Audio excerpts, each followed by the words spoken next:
ज़ूयू की तीसरी आंख की रोशनी ने सिद्धार्थ को घेर लिया। उसके चारों ओर जगह जम गई और बाकी लोगों ने हमला करने में भी संकोच नहीं किया। ज़ूयू की तीसरी आंख जन्मजात भ्रष्ट आंख थी। इसमें रहस्यमय शक्तियां थीं और उनमें से एक स्थानिक लॉकिंग शक्ति थी। हालांकि इसका प्रभाव केवल एक पल के लिए रहता था, लेकिन उस पल के भीतर विशेषज्ञों को मारना आसान था। सोचने का समय ही नहीं था। वे सभी अपनी पूरी गति से हमला करने लगे। भले ही वे उनके अंतिम हमले न हो, फिर भी वे सभी मिलकर सिद्धार्थ को तुरंत मार सकते थे। दिव्य अंगूठी। धमाका। 3000 मीटर की दिव्य अंगूठी दिखाई दी, जिसके चारों रंग घूम रहे थे। सिद्धार्थ के चारों ओर की लॉकिंग शक्ति टूट गई। उसी समय एक भयानक क्यूई लहर ने सभी लोगों को उस पर हमला करने के लिए उड़ा दिया। ज़ूयू की तीसरी आंख से खून की एक बूंद टपकी। सिद्धार्थ की दिव्य अंगूठी ने वास्तव में उसके भ्रष्ट शिष्य को घायल कर दिया था। सिद्धार्थ का शरीर अचानक हरकत में आया। बिजली की चमक की तरह वह प्राचीन दौड़ के शिखर विशेषज्ञों में से एक के सामने प्रकट हुआ। वह उसके सबसे करीब था। उस व्यक्ति को तुरंत ठंड का एहसास हुआ। ऐसा लगा जैसे किसी जंगली शेर ने उस पर नजर गड़ा दी हो। उसके आसपास के साथी भी उसे सुरक्षा का जरा भी एहसास नहीं करा पा रहे थे। अपने दांतों को भींचते हुए उसकी रक्त क्यूई अचानक फूट पड़ी। उसके चारों ओर के रून रक्त के रंग के हो गए और उसके पीछे एक अजीब सा चित्र दिखाई दिया। उसकी आभा ज्वालामुखी की तरह फूट पड़ी। धमाका। सिद्धार्थ की कृपाण उसके हथियार पर जा गिरी। हालांकि वे हवा में थे, लेकिन झटके हर दिशा में फैल गए, जिससे जमीन टूट गई। बहुत से लोग झटके से तुरंत मारे गए। प्राचीन जाति विशेषज्ञ को जमीन पर पटक दिया गया, जिससे एक गहरा गड्ढा बन गया। लेकिन सिद्धार्थ यह देखकर चौंक गया कि इस व्यक्ति ने केवल एक कौर खून खांसकर बाहर निकाला था। वह यह देखकर आश्चर्यचकित था कि अब जब उसने अपनी दिव्य अंगूठी बुला ली थी तो यह व्यक्ति उससे हमला कर सकता था। लेकिन अन्य लोग और भी अधिक हैरान थे। इस शीर्ष विशेषज्ञ ने अपनी सीमाओं से परे शक्ति प्राप्त करने के लिए अपने आत्मा रक्त की शक्ति को सक्रिय कर दिया था, लेकिन फिर भी घायल हो गया था। ज़ूयू और अन्य लोगों को अंततः पूरी तरह से पता चल गया कि सिद्धार्थ की शक्ति उनकी उम्मीदों से कहीं अधिक है। शुरुआत में सभी लोग सिद्धार्थ को मारने के बाद आगामी लड़ाई के लिए अपनी ताकत और तुरुप के पत्ते बचाने की कोशिश कर रहे थे। उस समय लूट का माल बांटने का समय आ गया था। लेकिन अब यह देखकर कि यह शीर्ष विशेषज्ञ अपने आत्मा रक्त के समर्थन के बाद भी अपनी वर्तमान स्थिति में आ गया था, उन्होंने क्रूर वास्तविकता को पहचान लिया। चतुर बनने की कोशिश करने से उन्हें भयानक कीमत चुकानी पड़ेगी। जो कोई भी पीछे हटता है, उस पर युद्ध समाप्त होने के बाद बाकी सभी लोग हमला करेंगे, ज़ूयू ने कहा। उसने अपने आत्मा रक्त को सक्रिय किया, जो उसके पूर्वजों का रक्त आशीर्वाद था। यह एक अत्यंत चमत्कारी और कीमती ऊर्जा थी। वे रैंक 4 सेलेस्टियल्स के बीच सर्वोच्च अस्तित्व बनने में सक्षम होने का पूरा कारण उनके आत्मा रक्त के घनत्व के कारण था। यह अन्य रैंक 4 सेलेस्टियल्स से कहीं अधिक था, जिससे ज़ूयू और अन्य उन्हें दबाने में सक्षम थे। अब जब उन सभी ने अपनी आत्मा के रक्त की शक्ति को सक्रिय कर लिया था, तो उनके चारों ओर के रून रक्त के रंग के हो गए। एक अदृश्य ऊर्जा उनकी ओर एकत्रित हो रही थी, जिससे एक जोरदार गड़गड़ाहट पैदा हो रही थी। ज़ूयू की तलवार सबसे पहले सिद्धार्थ की ओर वार करने वाली थी।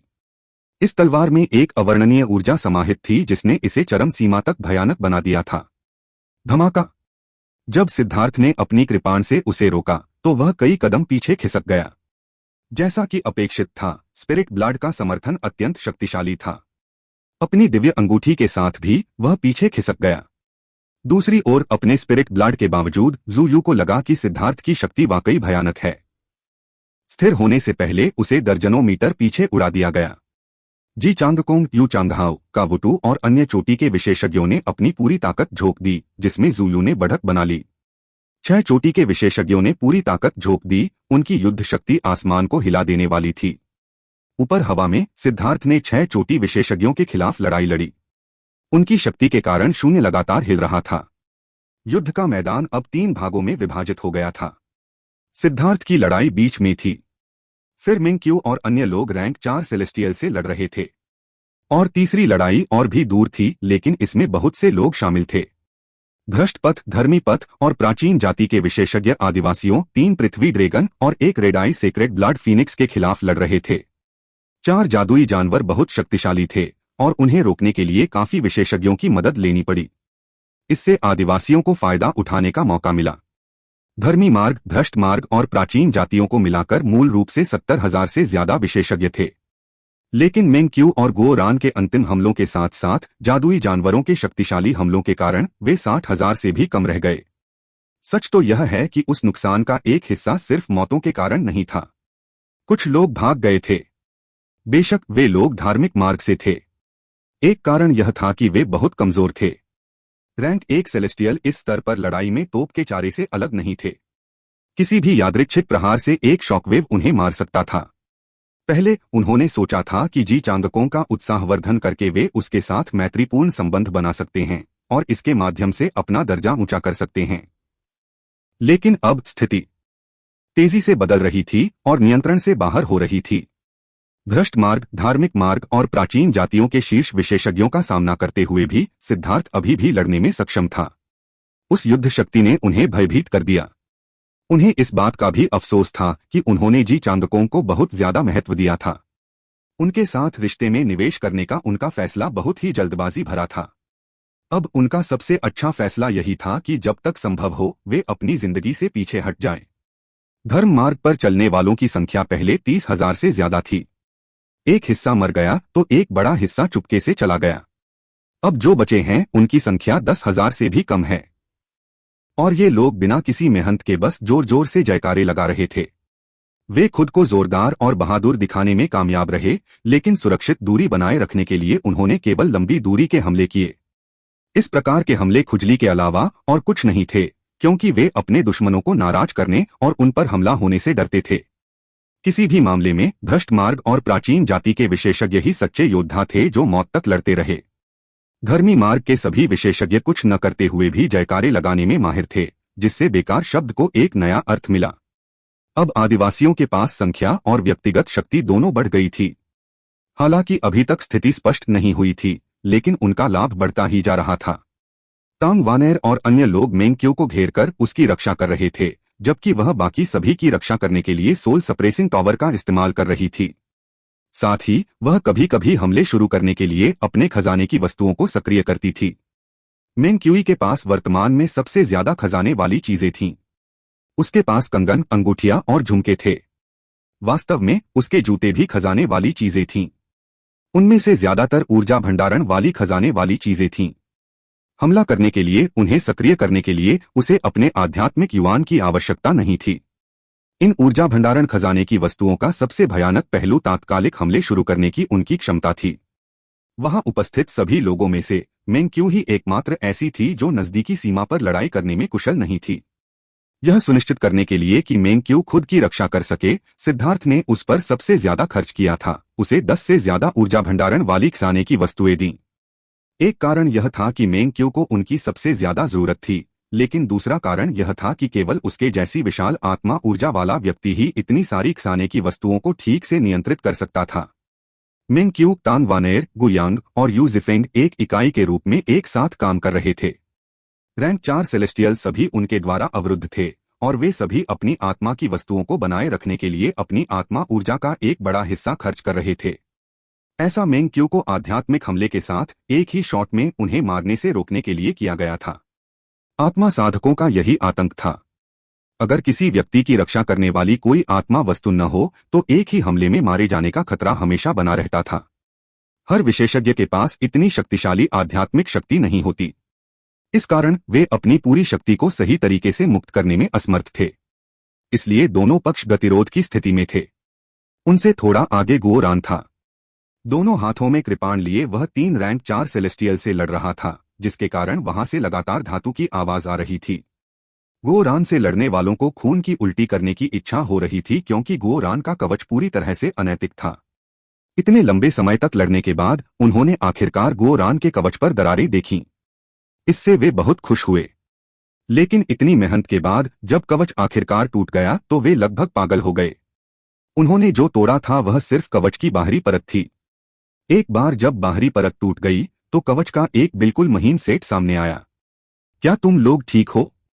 मेरे कवच में कुल 18 परतें हैं और इस दर से आप अगले साल तक मेरे अद्भुत शरीर को नहीं देख पाएंगे, गोरैन ने कहा।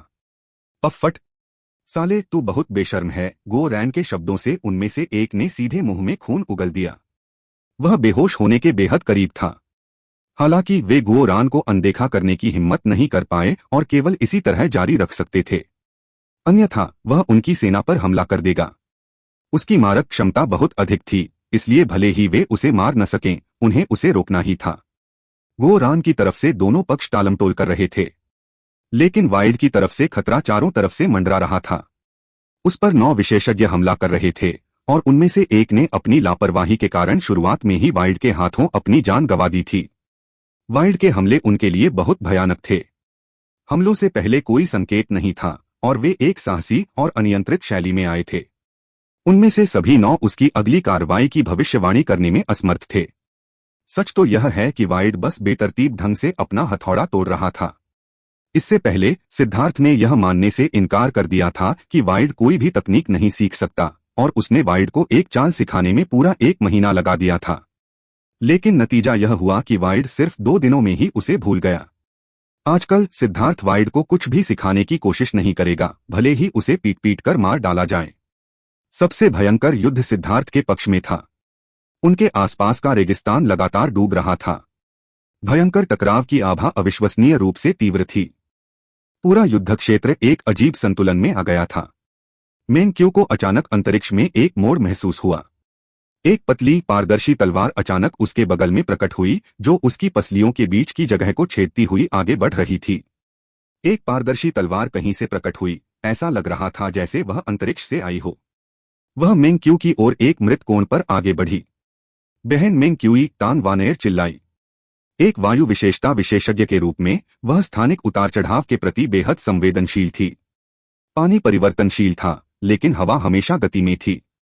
किसी भी बाधा को या तो हवा से उड़ा दिया जाना था या हवा को दिशा बदलने का कारण बनना था। इसलिए तान वानेर ने सबसे पहले इस पर ध्यान दिया। लेकिन अचानक उसने पाया कि कुछ गड़बड़ है। तलवार मेंग क्यू के शरीर में घुस गई थी, लेकिन खून नहीं निकला, न ही मेंग क्यू की ओर से कोई प्रतिक्रिया हुई। उसका शरीर फीका पड़ गया। एक प्रतिबिंब, एक आदमी आश्चर्यचकित होकर धीरे धीरे हवा में प्रकट हुआ।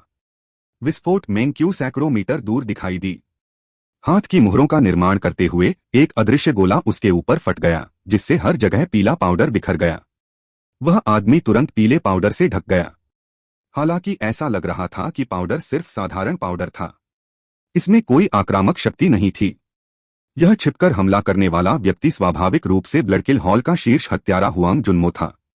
वह पूरे समय युद्ध के मैदान में छिपा हुआ था। वास्तव में वह तब से वहां था जब से सिद्धार्थ ड्रेक माउंटेन पर आया था, केवल इसलिए कि उसे सिद्धार्थ को मारने का सही समय नहीं मिला था।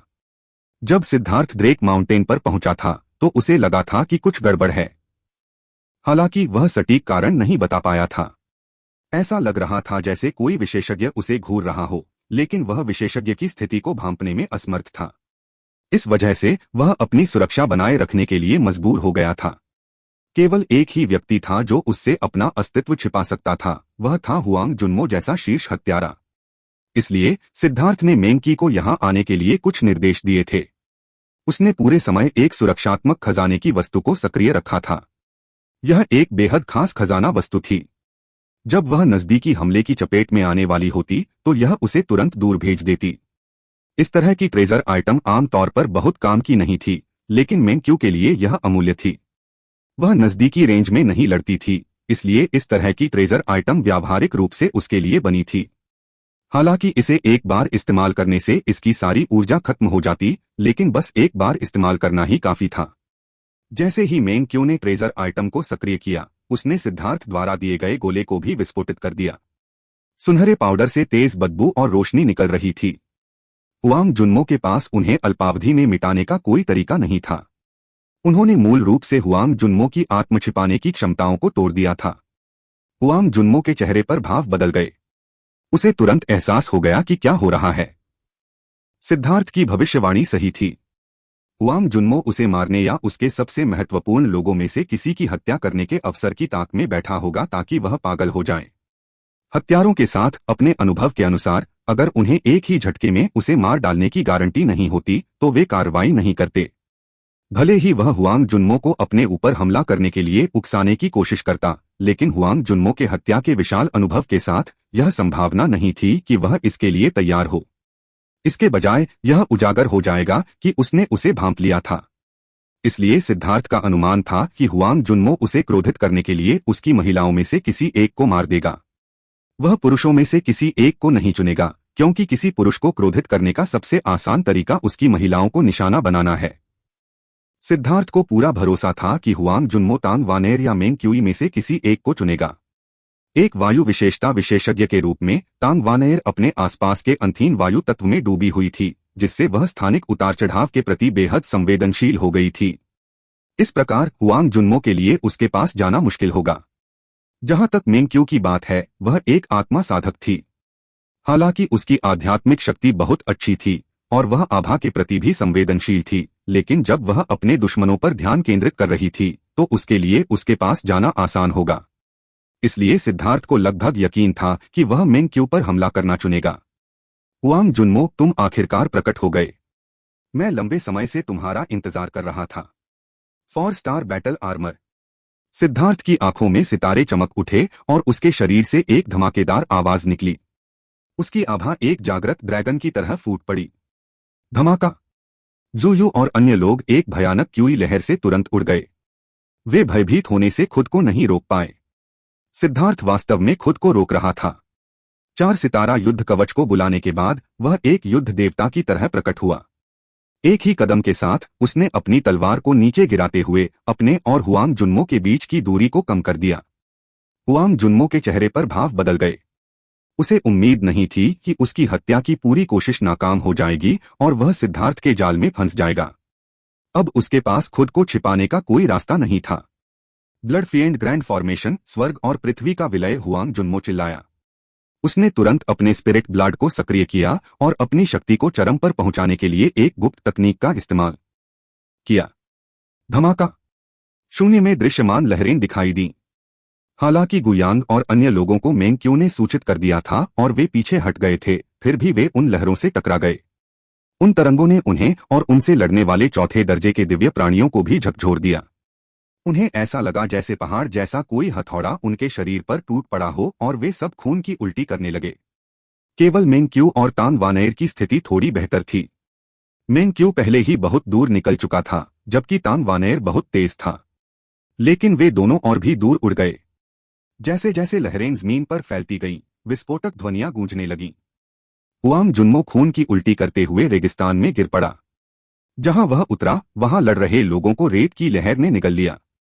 वह युद्ध के मैदान के ठीक बीच में उतरा था। सौभाग्य से गो रान होशियार था। सिद्धार्थ के हमले को देखने के बाद उसने तुरंत हवा का एक तेज झोंका छोड़ा और सीधे बादलों की ओर उड़ गया। उससे लड़ने वाले तीनों विशेषज्ञ स्तब्ध रह गए, क्योंकि वे उसका पता नहीं लगा पाए। इससे पहले कि वे समझ पाते कि क्या हो रहा है, धरती की एक बड़ी लहर ने उन्हें निगल लिया। पिछली लहर जो उन पर आई थी वह उनके हमले से उत्पन्न शॉकवेव थी, लेकिन इस धरती की लहर में सिद्धार्थ के हमले की असली ताकत थी। हुआंग जुन्मो भी इसे सहन नहीं कर पाया था और जमीन में उड़ गया था। धरती की यह लहर उसके द्वारा अपनी अतिरिक्त शक्ति को जितना संभव था उतना बहा देने का परिणाम थी। परिणामस्वरूप वे तीनों बहुत बदकिस्मत रहे। वास्तव में वाइल्ड के खिलाफ लड़ने वाले विशेषज्ञ भी बदकिस्मत थे।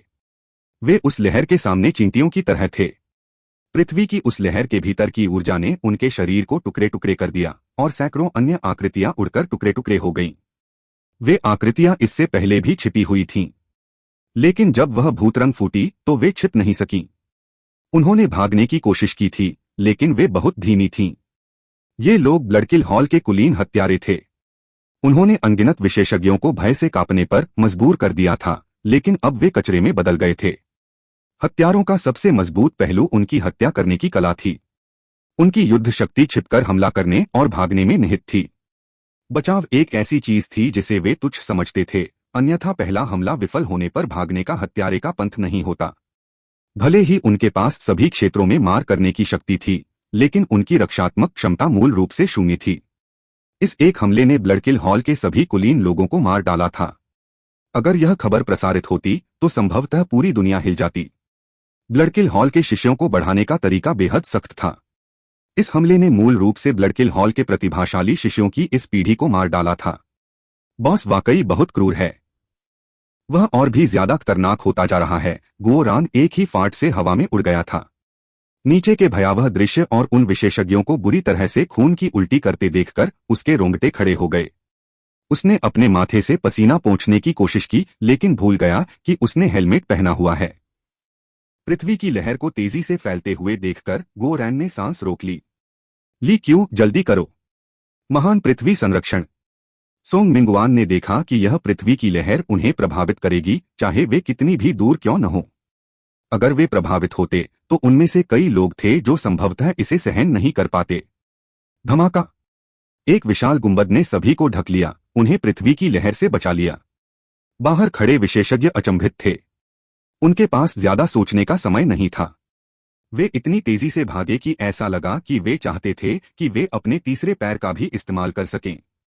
लेकिन वे अभी भी पृथ्वी की लहर द्वारा निगल लिए गए थे।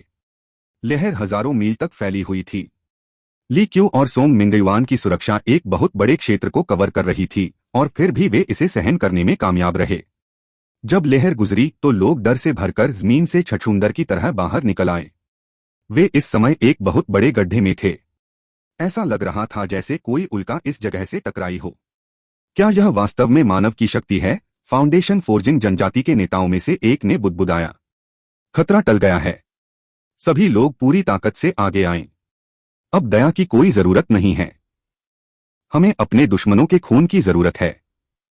हम उनके मूर्खतापूर्ण जीवन का उपयोग अपने दिवंगत भाइयों को सांत्वना देने के लिए करेंगे, सिद्धार्थ चिल्लाया। इससे पहले सिद्धार्थ हमेशा हुआंग जुन्मो और उसके हत्यारों के बारे में चिंतित रहता था। वे ही थे जो उसके लोगों और आदिवासियों के लिए सबसे बड़ा खतरा थे।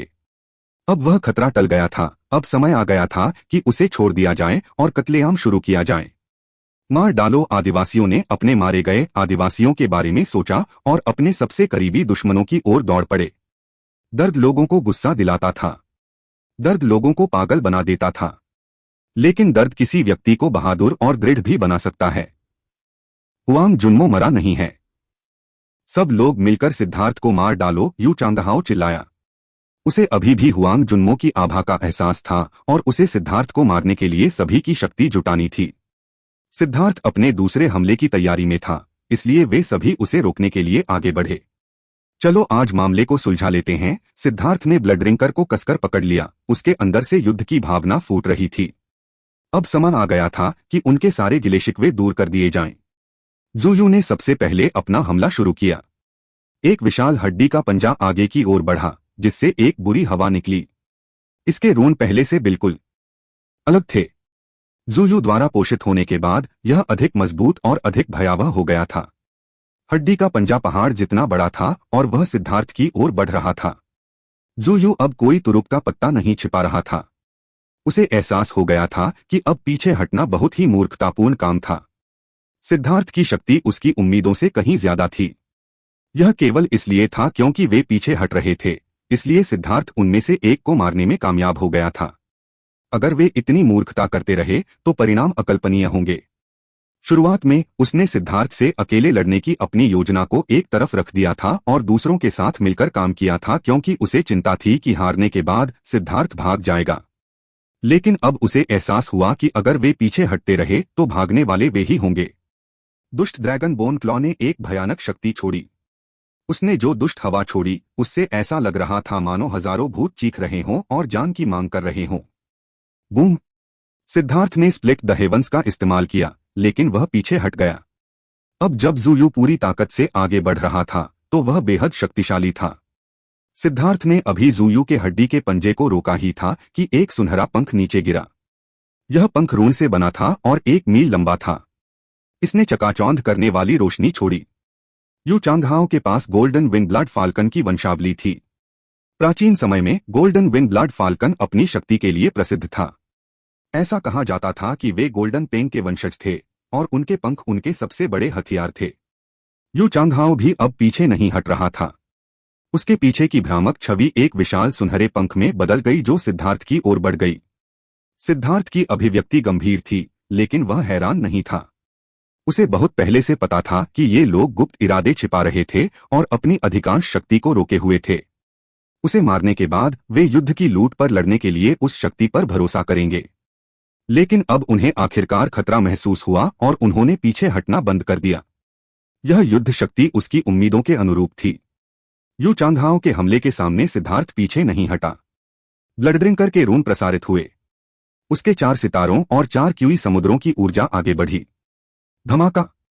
सिद्धार्थ ने विशाल पंख को रोकने में कामयाबी हासिल की, लेकिन इसकी अपार शक्ति ने उसे तेजी से पीछे धकेलना जारी रखा। भयंकर गर्जना के साथ सिद्धार्थ की मांसपेशियां उभर आईं और उसने पंख की अपार शक्ति के खिलाफ लड़ाई लड़ी। मर जाओ, यह देखकर कि सिद्धार्थ और यू चांगहाओ के बीच गतिरोध था, दोनों प्राचीन जाति विशेषज्ञों ने अपनी सारी ऊर्जा अपने खजाने की वस्तुओं में डालने में संकोच नहीं किया। उनके खजाने की वस्तुओं का असली रूप हवा में दिखाई दिया। भागो। सिद्धार्थ की दहाड़ बिजली की तरह थी। एक जोरदार धक्का देकर उसने यू चांगहाओ के विशाल पंख को एक तरफ धकेल दिया। अब वह उन दोनों की ओर टूटकर गिर पड़ा। धमाका। यू चांगहाओ के विशाल पंख ने उनके 2 हमलों को विफल कर दिया। वे चारों पीछे हट गए। यह वास्तव में स्वर्ग को हिला देने वाली टक्कर थी। स्वर्ग और पृथ्वी का रंग बदल गया, सूर्य और चंद्रमा का सारा रंग उड़ गया और अंतरिक्ष बिखर गया। शीर्ष विशेषज्ञ अंततः पूरी ताकत से लड़ रहे थे। यह लड़ाई जिस स्तर पर पहुंच गई थी वह भयावह थी। जमीन पर मकड़ी के जाले जैसी दरारें दिखाई देने लगीं।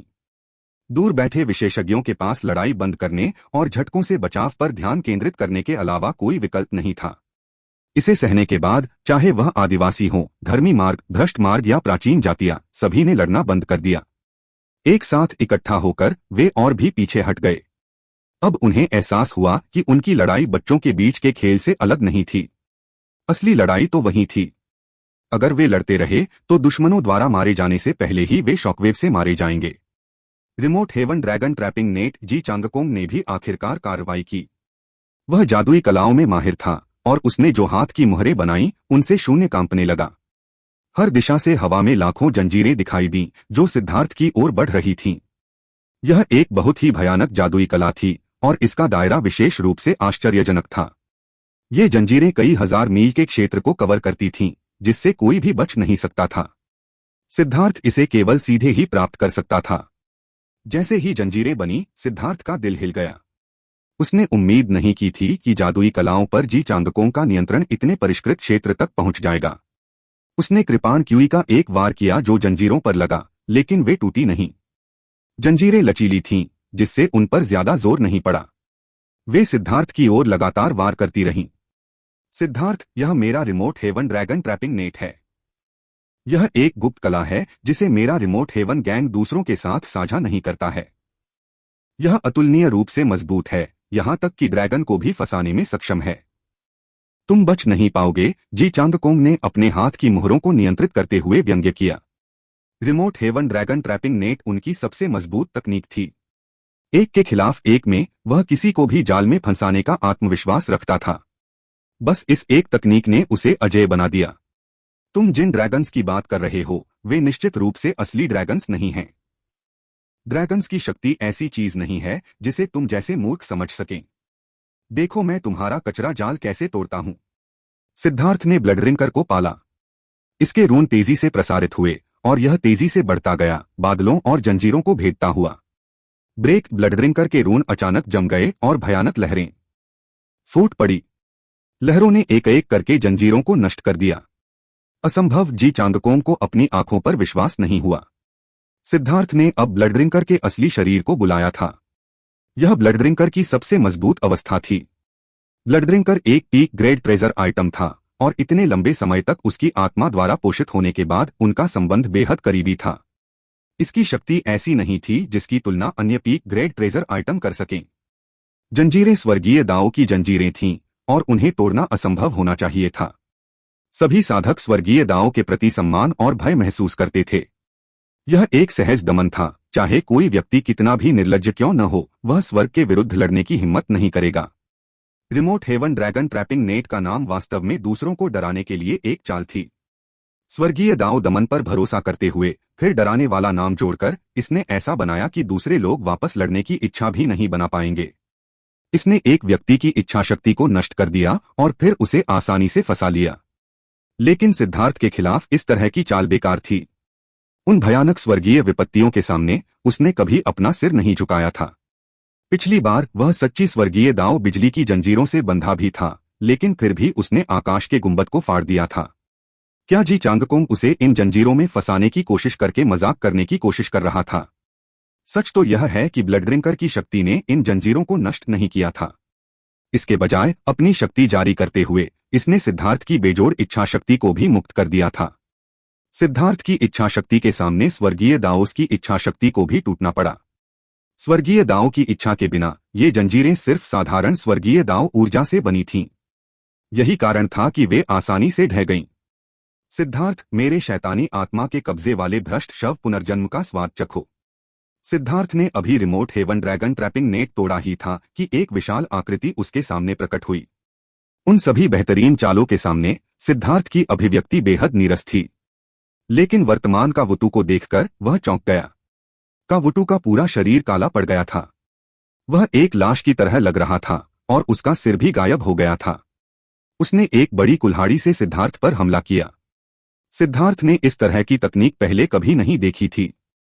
जब उसकी कृपाण का वुतु की कुल्हाड़ी से टकराई तो उसने पाया कि बिना सिर वाला का वुतु अब अतुलनीय रूप से शक्तिशाली था। उसके शरीर से अंधीन डेथ क्यों निकलती थी जो किसी व्यक्ति को ऐसा महसूस कराती थी कि उसके संपर्क में आने पर उसका शरीर सड़ रहा है। अपनी कृपाण से कुल्हाड़ी को रोकते हुए सिद्धार्थ ने का वुतु के पेट की ओर एक लात मारी। लेकिन का वुतु को लात कुछ मीटर की दूरी पर ही लगी, जबकि सिद्धार्थ के पैर में तेज दर्द हुआ। सिद्धार्थ चौंक गया। उसने का वुतु के अगले हमले को चकमा दिया और अपनी कृपाण को अपने कंधे पर मार लिया। हालांकि का वुतु की शक्ति विस्फोटक रूप से बढ़ गई थी, लेकिन उसकी चपलता काफी कम हो गई थी।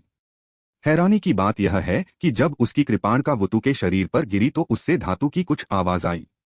ऐसा लगा जैसे उसने किसी और खजाने की वस्तु को काट दिया हो। उसका शरीर बिल्कुल भी घायल नहीं हुआ था। हा, सिद्धार्थ, तुमने मुझे बहुत नीची नजर से देखा। मेरी इस तकनीक को शैतानी आत्मा का कब्जा भ्रष्ट शव पुनर्जन्म कहा जाता है। यह शरीर जो तुम देख रहे हो मेरा नहीं है। यहां तक कि आत्मा भी मेरी नहीं है। यह एक अद्वितीय विशेषज्ञ की आत्मा और एक अद्वितीय विशेषज्ञ की लाश है। तलवार या भाला, आग या पानी, कुछ भी मुझे नुकसान नहीं पहुंचा सकता। यह मेरी अपराजेय अवस्था है। का वुतु की हंसी उसके पेट से आती थी। यह तकनीक इतनी अजीब थी कि इसे देखकर किसी भी व्यक्ति के रोंगटे खड़े हो जाते थे। तो क्या हुआ? तुम्हारी लाश में सिर नहीं है, और चाहे तुम्हारी आत्मा कितनी भी मजबूत क्यों न हो, लाश को सिर के बिना लड़ने के लिए इस्तेमाल नहीं किया जा सकता। अगर तुम इसे युद्ध में ठीक से नियंत्रित नहीं कर सकते तो यह अंत में कचरा ही रहेगा। सिद्धार्थ ने अपनी तलवार से वार किया। का वुतु सहज रूप से उसे रोकने के लिए आगे बढ़ा, लेकिन यह सिद्धार्थ की एक चाल थी। उसकी कुल्हाड़ी किसी चीज पर नहीं गिरी जिससे एक छेद दिखाई दिया, जिसका इस्तेमाल सिद्धार्थ ने उसे दूर भगाने के लिए किया। लेन युयान पूरी तरह से सही था। का वुतु वास्तव में एक कटिंग बोर्ड था। अभी सिद्धार्थ के पास उसे और अधिक अध्ययन करने का समय नहीं था, क्योंकि ज़ुयू और अन्य एक बार फिर आगे बढ़ रहे थे। सिद्धार्थ ने अपनी दिव्य अंगूठी और 4 सितारा युद्ध कवच के साथ अपनी युद्ध शक्ति को चरम पर पहुंचा दिया था। एक भयंकर युद्ध छिड़ गया जिसने दुनिया को हिलाकर रख दिया। पीकलाइट ब्लड शैडो। एक भयंकर दहाड़ गूंजी। एक आकृति उड़ी और अपने पीछे भूतप्रेत छोड़ गई, क्योंकि उसकी गति चरम पर थी। वह आगे बढ़ा और सिद्धार्थ पर तलवार से वार किया। तलवार क्यूई ने सिद्धार्थ की ओर वार किया, जिससे उसके रोंगटे खड़े हो गए। इस तलवार क्यूई में कुछ अलग बात थी। उसने उसे चकमा देने के लिए लाइटनिंग बॉडी ब्लिंक का इस्तेमाल किया और वह उसके शरीर के पास से उड़ गया। का वुतु अपनी कुल्हाड़ी उठाने ही वाला था कि तलवार क्यूई ने उस पर वार किया। हैरानी की बात यह है कि का वुतु के पहले अभेद्य शरीर पर एक कट का निशान दिखाई दिया। सिद्धार्थ, मैं तुम्हें जरूर खत्म कर दूंगा। वांग जुन्मो प्रकट हुआ। उसकी आंखें लाल थीं। वह सिद्धार्थ से अपनी हड्डियों तक नफरत करता था। पिछली बार उसने ईस्टर्न वेस्टलैंड बेल के साथ शैतान की भूमिका निभाने के लिए एक देवता की तरह काम किया था। उसने उसे एक भाग्य खो दिया था और लगभग अपनी जान गंवा दी थी।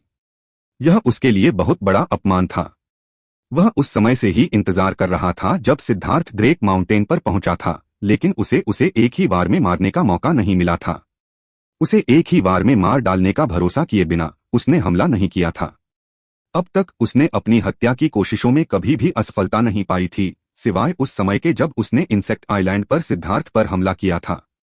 इस बार उसने सिद्धार्थ को एक ही झटके में मारने का फैसला किया था ताकि वह उससे मिले अपमान को मिटा सके और एक हत्यारे देवता के रूप में अपनी महिमा को पुनः प्राप्त कर सके। हालांकि सिद्धार्थ बहुत ताकतवर था। एक हत्यारे के रूप में अपने शांत स्वभाव के बावजूद उसने अपना धैर्य खो दिया था। उसे चिंता थी कि सिद्धार्थ सभी को मार देगा और फिर वह उसे कभी नहीं मार पाएगा। इसलिए उसने मेंग्क्यू पर अपनी नजरें गड़ा दी। शुरू में उसने उसे मारने की कोई योजना नहीं बनाई थी। उसकी योजना उसे बुरी तरह घायल करने और बंधक बनाने की थी। इससे उसे एक और तुरुप का पत्ता मिल जाएगा और सिद्धार्थ क्रोधित हो जाएगा। अफसोस की बात है कि वह सिद्धार्थ की योजना के दायरे में आ गया था। जैसे ही उसने अपनी चाल चली, उसे देख लिया गया और उसकी छुपने की कला बर्बाद हो गई। तभी सिद्धार्थ ने उस पर अचानक हमला कर दिया। अपनी आभा को छुपाए रखने के कारण उसकी ऊर्जा स्थिर अवस्था में थी। उसे अपनी शक्ति को पूरी तरह सक्रिय करने का समय नहीं मिला था, इसलिए उस एक हमले ने लगभग उसकी जान ले ली थी। यदि ज़ूयू और अन्य लोगों ने हमला नहीं किया होता तो सिद्धार्थ के एक और हमले ने इस दुनिया से हुआंग जुन्मो का अस्तित्व मिटा दिया होता। हुआंग जुन्मो क्रोधित हो गया। उपचार के बाद वह तुरंत अपनी पूरी शक्ति के साथ उभर आया, पीकलाइट ब्लड शैडो मूवमेंट आर्ट का उपयोग करते हुए, साथ ही साथ अपने ब्लडफिएंट स्वॉर्ड क्यूई का भी। ब्लडफिएंट स्वॉर्ड क्यूई ब्लडकिल हॉल की एक गुप्त तकनीक थी। उपयोगकर्ता के सार रक्त का उपयोग करने के बाद यह दुनिया की सभी घातक आभा को अवशोषित कर लेता था और एक अतुलनीय भयंकर हमला करता था। किंवदंती के अनुसार रक्त पिपासु तलवार क्यूई एक अत्यंत असाधारण गुप्त कला थी। यह एक जादुई कला थी जिसे हत्या करने वाले देवता का आशीर्वाद प्राप्त था। क्या तुम्हारी आंखें नहीं हैं? कावुतु ने इस हमले को देखकर गुस्से में कहा, जिससे उसके शरीर पर 1 फुट लंबा घाव हो गया। यह शरीर उसका अपना नहीं था। यह एक लाश थी और इसमें न तो खून बह रहा था, न ही इसे दर्द महसूस हो रहा था। लेकिन एक बार जब इसकी मांसपेशियां और हड्डियां कट जाती तो इसकी लड़ने की शक्ति तेजी से कम हो जाती। लड़ो मत। पहले सिद्धार्थ को मारने के लिए मिलकर काम करो, अन्यथा अपने आप को उच्च अधिकारियों के सामने समझाने की कोशिश करने के बारे में सोचना भी मत, ज़ूयू चिल्लाया। सिद्धार्थ को मारने के लिए भ्रष्ट मार्ग, धार्मिक मार्ग और प्राचीन जातियों को भारी नुकसान उठाना पड़ा था। अगर वे अंत में उसे मार भी नहीं पाए तो वे बर्बाद हो जाएंगे। उनके पास इतनी बड़ी क्षति को समझाने का कोई तरीका नहीं था। ज़ूयू, यू चांगहाओ, कावुटू, जी चांगकोंग, हुआंग जुन्मो और 2 शीर्ष प्राचीन जाति विशेषज्ञों ने एक ही समय पर हमला किया।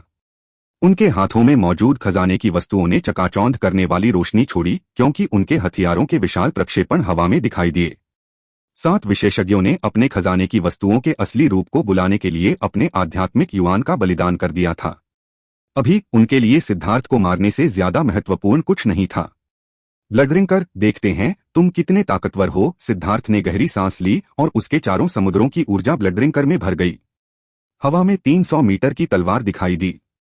मार डालो, सिद्धार्थ दहाड़ा और आगे बढ़ा। खजाने की वस्तुओं के असली शरीरों की अभिव्यक्तियां आपस में भयंकर रूप से टकराईं। यह दुनिया के अंत जैसा था।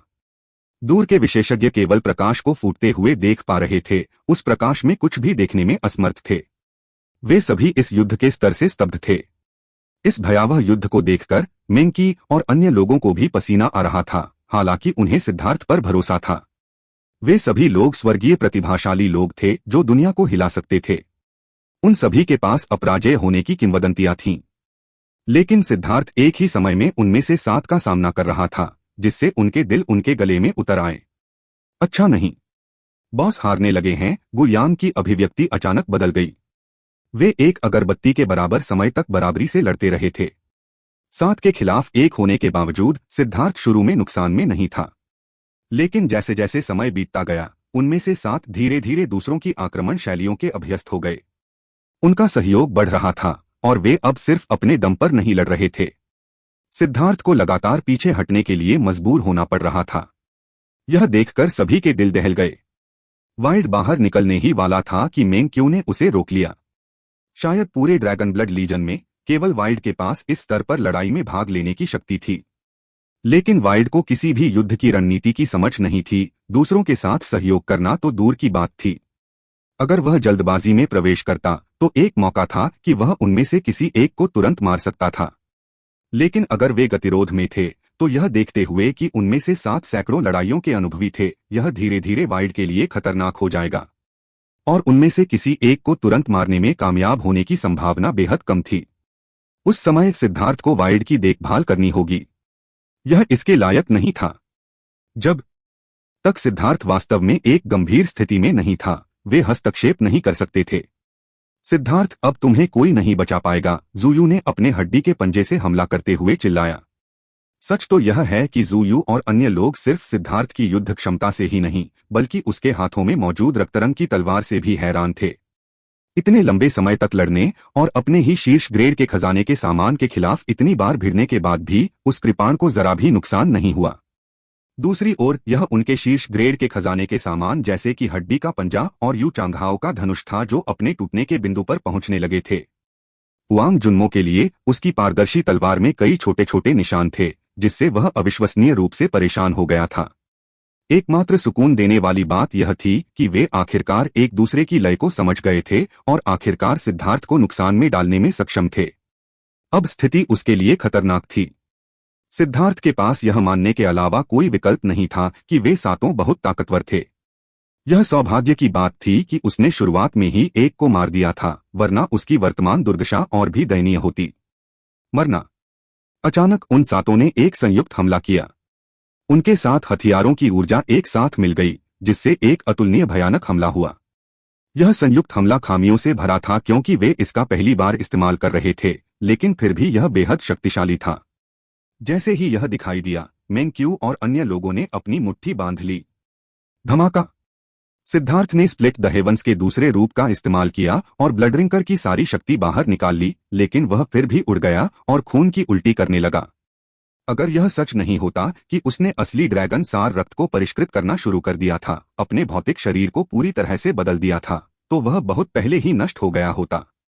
और अगर ब्लडरिंकर इतना शक्तिशाली नहीं होता और उसके लिए उनकी अधिकांश शक्ति को अवरुद्ध नहीं करता, तो वह का वुटू का कटिंग बोर्ड बन जाता। सिद्धार्थ को खून की उल्टी हुई। उसे लगा कि उसके अंग और हड्डियां बुरी तरह क्षतिग्रस्त हो गई हैं। उनका संयुक्त हमला अजेय था और इतने लंबे समय तक लड़ने के बाद उसे लगा कि उसके 4 क्यूई समुद्रों के बावजूद उसका आध्यात्मिक युवान बहुत कम हो गया है। उनके हमले से सिद्धार्थ घायल हो गया। यह देखकर उन्होंने उसे सांस लेने का मौका नहीं दिया। उन्होंने एक बार फिर अपना संयुक्त हमला शुरू कर दिया। पिछले हमले के अनुभव के साथ इसकी ताकत पहले से भी ज्यादा थी। सिद्धार्थ तान वानैर चिंता से भर गई। उसे खून की उल्टी करते देख उसे लगा जैसे सुइयां उसके दिल में चुभ रही हों। मेंग क्यू ने उसका हाथ पकड़ लिया। दोनों की हथेलियां पसीने से लथपथ थीं। अपनी चिंता के बावजूद वे मदद करने में असमर्थ थे। ज़ूयू, यू चांगहाओ और अन्य लोग शीर्ष रैंक 4 सेलेस्टियल थे। उनके आत्मा रक्त के घनत्व ने उन्हें बहुत अधिक युद्ध शक्ति दी। तांग वानैर और अन्य साधारण रैंक 4 सेलेस्टियल से लड़ने में सक्षम थे, लेकिन ये 7 बहुत भयानक थे। वे वर्तमान में जो शक्ति प्रदर्शित कर रहे थे, उससे वे आसानी से एक साधारण रैंक 4 सेलेस्टियल को मार सकते थे। जहां तक आदिवासियों की बात है, तो उनके पास ज़ूयू और दूसरे लोगों से लड़ने की जरा सी भी क्षमता नहीं थी। ताकत में अंतर बहुत ज्यादा था। चिंता मत करो, बॉस के पास तुरुप का पत्ता है। दूसरों के विपरीत गोरान आत्मविश्वास से भरा हुआ था। सिद्धार्थ पर उसका विश्वास व्यावहारिक रूप से अंधा था, लेकिन जैसा कि उम्मीद थी, यह वास्तव में गोरान ही था जो सिद्धार्थ को सबसे अच्छी तरह समझता था। जैसे ही उसने यह कहा, सिद्धार्थ ने ब्लड ड्रिंकर को हटा दिया और हाथ की मुहरें बना लीं। जैसे ही उसने हाथ की मुहरें बनाई, उसके हाथों पर 2 ड्रैगन टैटू चमकने लगे। एक आभा उभरी जिसने स्वर्ग और पृथ्वी को बदल दिया। ऐसा लगता है कि अब कोई और बदलाव नहीं होगा, इसलिए अब और रुकने की कोई जरूरत नहीं है। डबल ड्रैगन विनाश। हवा में गर्जना भर गई। बिजली और ज्वाला का एक ड्रैगन बवंडर की तरह हवा में फूट पड़ा। रक्त भस्म करने वाली शेर की ज्वाला को भस्म करने के बाद वो लोंग ने आखिरकार इसकी ऊर्जा को परिष्कृत कर लिया था। अब यह अविश्वसनीय रूप से शक्तिशाली थी। जहां तक लेई लोंग की बात है, तो उसने सिद्धार्थ के क्लेश से उत्पन्न वज्रबल को परिष्कृत कर दिया था, जिससे वह और भी भयंकर हो गया था। अब जब 2 ड्रैगन फिर से दुनिया में प्रकट हुए, तो उनके दबाव ने दुनिया को हिलाकर रख दिया। कई बार परीक्षण करने के बाद सिद्धार्थ ने निष्कर्ष निकाला कि अब कोई अप्रत्याशित घटना नहीं होगी। उसने सीधे अपना सबसे बड़ा तुरुप का पत्ता फेंका। दोनों ड्रैगन एक दूसरे के चारों ओर लिपट गए और उन सातों की ओर बढ़े। दोनों ड्रैगन 1 मील लंबे थे, लेकिन सच में उनके असली शरीर बहुत बड़े थे। अगर वे अपने असली शरीर को बाहर निकालते तो वे कम से कम 10 मील लंबे होते। लेकिन सिद्धार्थ ने उन्हें अपने शरीर को दबाने को कहा। इससे उनके विरोधी चौंक सकते थे और उन्हें सबसे ज्यादा फायदा मिल सकता था।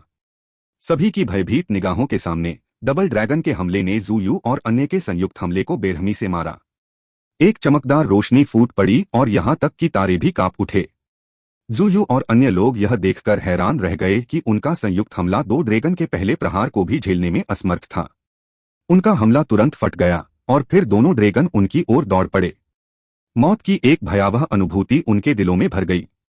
वे सभी समझ गए कि भागने के लिए बहुत देर हो चुकी थी।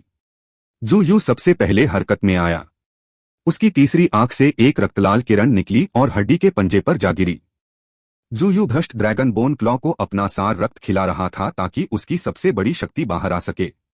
अब उसके पास अपने कीमती सार रक्त का बलिदान करने के अलावा कोई विकल्प नहीं था। उसे पहले अपनी जान बचानी थी। हड्डी का पंजा उसके चारों ओर बंद हो गया और उसे अपने भीतर सुरक्षित कर लिया। उसी समय उसके चारों ओर 3 गुना रक्तलाल अवरोध दिखाई दिया। दूसरों ने भी तुरंत शक्तिशाली तुरुप के पत्ते फेंके। उन सभी तुरुप के पत्तों की कीमत चुकानी पड़ी, लेकिन इससे उन्हें सबसे बड़ी संभव रक्षा करने में मदद मिली। धमाका! दोनों ड्रैगन फट गए। दुनिया की सारी रोशनी चली गई और समय थम गया। यहां तक कि सिद्धार्थ भी अपने हमले से चौंक गया। दूर बैठे विशेषज्ञ भयभीत होकर आकाश की ओर देखने लगे। इस बार शक्ति अत्यंत सघन थी। विस्फोट ने केवल कोर क्षेत्र को प्रभावित किया था, लेकिन कोई बहुत बड़ा शॉकवेव नहीं छोड़ा था। यह अत्यंत विचित्र था। कुछ देर बाद वे सातों फिर से उनकी नजरों में आ गए। उन सभी ने खून की उल्टी की। जू यू का हड्डी का पंजा दरारों से भरा हुआ था। इस हमले ने मूल रूप से उसे बर्बाद कर दिया था। जू यू खुद कागज की तरह पीला पड़ गया था। उसकी तीसरी आंख कसकर बंद थी। उसमें से धीरे धीरे खून की धार बह रही थी। यू चांगहाओ और भी अधिक दुखी दिखाई दिया। उसे बचाने वाले 2 पंख टूट गए थे और वह खून से लथपथ था। बाकी लोग भी ऐसे ही थे। उनके हाथों में जो शीर्ष श्रेणी के खजाने की वस्तुएं थीं, वे बिखर गई थीं। वे केवल इसलिए बच पाए थे क्योंकि उन्होंने अपनी सुरक्षा को चरम सीमा तक ले जाने के लिए खुद को नुकसान पहुंचाने वाली तकनीकों का इस्तेमाल किया था। अचानक हुआंग जुन्मो के पास एक आकृति दिखाई दी। एक तलवार उसके शरीर में घुस गई। जब वे अभी भी अपने आतंक और सदमे के बीच में थे, सिद्धार्थ ने अचानक हमला कर दिया था। हुआंग जुन्मो का खजाना आइटम पहले ही टूट चुका था और सिद्धार्थ के हमले को रोकने से उसे बहुत चोट लग गई थी। जबकि उसका शरीर पूरा दिख रहा था, असल में उसके अंदरूनी हिस्से चकनाचूर हो चुके थे। वह अब अविश्वसनीय रूप से कमजोर हो गया था। डबल ड्रैगन विनाश को रोकने के लिए उसने अपने सभी आध्यात्मिक युवान का उपयोग किया था। उसके पास ठीक होने के लिए स्वर्गीय दाव ऊर्जा का उपयोग करने का कोई तरीका नहीं था। नतीजतन सिद्धार्थ का ब्लेड आसानी से उसकी छाती में घुस गया। हुआंग जुन्मो, क्या तुम्हें कुछ कहना है? सिद्धार्थ ने हांफते हुए कहा। अभी अभी सिद्धार्थ ने डबल ड्रैगन विनाश से पीछे नहीं हटे थे। उन्होंने मूल रूप से अपने सभी आध्यात्मिक युवान का उपयोग कर लिया था। यही वह था जिसने लेई लॉन्ग और हो लॉन्ग को इतनी भयानक शक्ति प्राप्त करने की अनुमति दी थी। वह भी थक गया था, लेकिन वह जानता था कि दूसरे उससे भी बदतर स्थिति में थे। उसका पहला विकल्प हुआंग जुन्मो को तुरंत मारना था क्योंकि उसकी भागने की क्षमता थी। उनकी लड़ाई में उसने जो गति दिखाई थी, वह लाइटनिंग बॉडी ब्लिंक का उपयोग करने पर उसकी अपनी गति से कम नहीं थी। अपने कृपाण को शरीर में घुसाकर सिद्धार्थ ठीक ठीक बता सकता था कि हुआंग जुन्मो के अंदर क्या चल रहा था। उसकी चोटें अविश्वसनीय रूप से गंभीर थीं, इस हद तक कि वह गिरने के कगार पर था। बचाव हत्यारों की घातक कमजोरी थी। सिद्धार्थ ने जो उम्मीद नहीं की थी, वह यह थी कि हुआंग जुन्मो ने अपनी छाती में घुसे ब्लेड को देखा और मुस्कुराया। उसने अपना सिर हिलाया। जीतने वाला राजा है, जबकि हारने वाला कचरा है। कहने को कुछ नहीं है। मौत सभी हत्यारों की अंतिम नियति है। मैं भगवान की गोद में वापस जाता हूं। अचानक हुआंग जुन्मो के शरीर से एक अजीब सी आवाज आई। उसका शरीर चीनी मिट्टी की तरह फट गया और फिर टूटकर जमीन पर गिर गया। हुआंग जुन्मो मर चुका था। उसने अपने अंदर बची हुई आखिरी ताकत का इस्तेमाल खुद को खत्म करने के लिए कर लिया था। यहां तक कि उसकी आत्मा भी खत्म हो गई थी क्योंकि उसने मरने के लिए एक सम्मानजनक तरीका चुना था। सिद्धार्थ ने ब्लडरिंकर को देखा। सच में उसने हुआंग जुन्मो की हरकतों को भांप लिया था और उसे रोक सकता था, लेकिन उसने ऐसा नहीं किया, जिससे हुआंग जुन्मो को सम्मान के साथ मरने का मौका मिल गया। हालांकि हुआंग जुन्मो अहंकारी था और उसने कई बार उसे निशाना बनाया था, लेकिन यह सिर्फ साधना पथ का एक हिस्सा था। यह पथ स्वाभाविक रूप से प्राकृतिक चयन का खेल था। ज्यादातर लोग सिर्फ जीने के लिए ही वही करते थे जो वे करते थे। एक बार जब कोई व्यक्ति मर जाता था तो पिछली शिकायतें सुलझ जाती थीं। एक पीढ़ी का प्रतिभाशाली व्यक्ति, एक बेजोड़ हत्यारा मर गया था। दुनिया एक पल के लिए खामोश हो गई थी। बाकी 6 विशेषज्ञ दूर खड़े थे और सदमे में थे। यह नतीजा वह नहीं था जो वे चाहते थे। आक्रमण करना। अचानक भ्रष्ट मार्ग के विशेषज्ञ और प्राचीन जातियां उनकी ओर दौड़ पड़ी। वे भयभीत थे। अगर उन्होंने इसे जारी रहने दिया तो उनके शीर्ष विशेषज्ञों के लिए सिद्धार्थ की क्रूर पकड़ से भागना मुश्किल हो जाएगा। उन्हें रोको, गोरान ने चिल्लाते हुए सबको आगे बढ़ाया। सिद्धार्थ के युद्ध के मैदान में हर कोई ऊर्जा से बाहर था। हालांकि दूसरे लोग पहले मदद नहीं कर सकते थे, लेकिन अब वे मदद कर सकते हैं। वाइल्ड ने उग्रता से दहाड़ लगाई और अन्य विशेषज्ञों के साथ आगे बढ़े। आदिवासी पूरी ताकत से आगे बढ़े, एक दीवार बना दी जिसने दूसरों को आगे बढ़ने से रोक दिया। युद्ध का मैदान एक बार फिर अफरातफरी में बदल गया। सिद्धार्थ को लगा कि वह इतना थक गया है कि मर ही जाएगा, लेकिन फिर भी उसने अपना ब्लेड उठाया और ज़ुयू और अन्य पर हमला कर दिया। वे सभी आध्यात्मिक युआन से बाहर थे और केवल अपने भौतिक शरीर से लड़ रहे थे। वे सभी जानते थे कि सिद्धार्थ भी थक चुका था। अंत में यह इस बात पर निर्भर करेगा कि कौन अधिक समय तक टिक सकता है। धमाका। एक जोरदार मुकाबले के बाद प्राचीन जाति के एक शीर्ष विशेषज्ञ को उसकी तलवार से वार करके टुकड़े टुकड़े कर दिया गया। लेकिन ऐसा करने के लिए सिद्धार्थ ने उसकी पीठ पर एक छेद छोड़ दिया था। दूसरे प्राचीन जाति विशेषज्ञ ने अपनी तलवार उसके शरीर में घुसा दी। लेकिन इससे पहले कि वह जश्न मना पाता, सिद्धार्थ ने उसे जांघों पर जोरदार लात मारी। उस भयंकर दर्द के कारण उसका दिमाग एक पल के लिए सुन्न हो गया। जी चांगकोंग चिल्लाया, सावधान, लेकिन बहुत देर हो चुकी थी। सिद्धार्थ की कृपाण ने पहले ही उसकी गर्दन काट दी थी। उसका सिर हवा में उड़ गया, लेकिन इससे पहले कि वह दूर जा पाता, सिद्धार्थ ने अपनी कलाई घुमाई और अपनी कृपाण से गर्दन को चीर दिया। एक और चोटी विशेषज्ञ गिर गया। जिस समय सिद्धार्थ ने उन दोनों को मार डाला, उसी समय उसे 4 हमले झेलने पड़े। ज़ुयू की तलवार ने उसे लगभग आधा काट दिया। ज़ुयू का शीर्ष ग्रेड खजाना आइटम अभी भी ठीक था। उसने दुष्ट ड्रैगन बोन क्लॉ का बलिदान दिया था, जबकि यू चांगहाओ ने अपने हथियार को बरकरार रखने के लिए अपने पंखों का बलिदान दिया था। अभी केवल ज़ुयू, यू चांगहाओ का वुटू और जी चांगकोंग ही बचे थे। जी चांगकोंग सबसे विश्वासघाती था। सिद्धार्थ के डबल ड्रैगन विनाश को रोकते समय उसने जानबूझकर एक कदम पीछे हटकर मूर्ख का वुटू के पीछे खड़ा हो गया था। परिणामस्वरूप कटिंग बोर्ड वास्तव में प्रभावी था, जिससे उसकी जान बच गई। हालांकि टक्कर में उसका खजाना आइटम अभी भी टूट गया था, लेकिन का वुटू ने कम से कम उसकी जान तो बचा ली थी। जहां तक का वुटू की बात है, उसकी लाश पूरी तरह से नष्ट हो चुकी थी, जिससे उसका असली शरीर सामने आ गया था। लाश ने उसके सारे आध्यात्मिक युआन चूस लिए थे और अभी वह एक उच्च श्रेणी के खजाने की वस्तु से लड़ रहा था। सिद्धार्थ को बार बार घायल होते देख ज़ुयू और अन्य लोग बहुत खुश हुए। आध्यात्मिक युआन के बिना उनके पास ठीक होने का कोई रास्ता नहीं था, इसलिए इस समय चोट लगना घातक हो सकता था। लेकिन उनके दिल जल्दी ही ठंडे हो गए। सिद्धार्थ की चोटें पलक झपकते ही गायब हो गईं। एक भी निशान नहीं था। अगर उसके फटे कपड़े और खून के धब्बे न होते तो वे शायद सोचते कि उनकी आंखें फूट गई हैं। सिद्धार्थ ने इतनी सारी चोटें सहने की हिम्मत इसलिए की क्योंकि उसके पास आदिम अराजकता मन का था और इसकी राक्षसी उपचार क्षमता थी। इस समय इसकी उपचार क्षमता व्यावहारिक रूप से स्वर्ग को चुनौती देने वाली थी।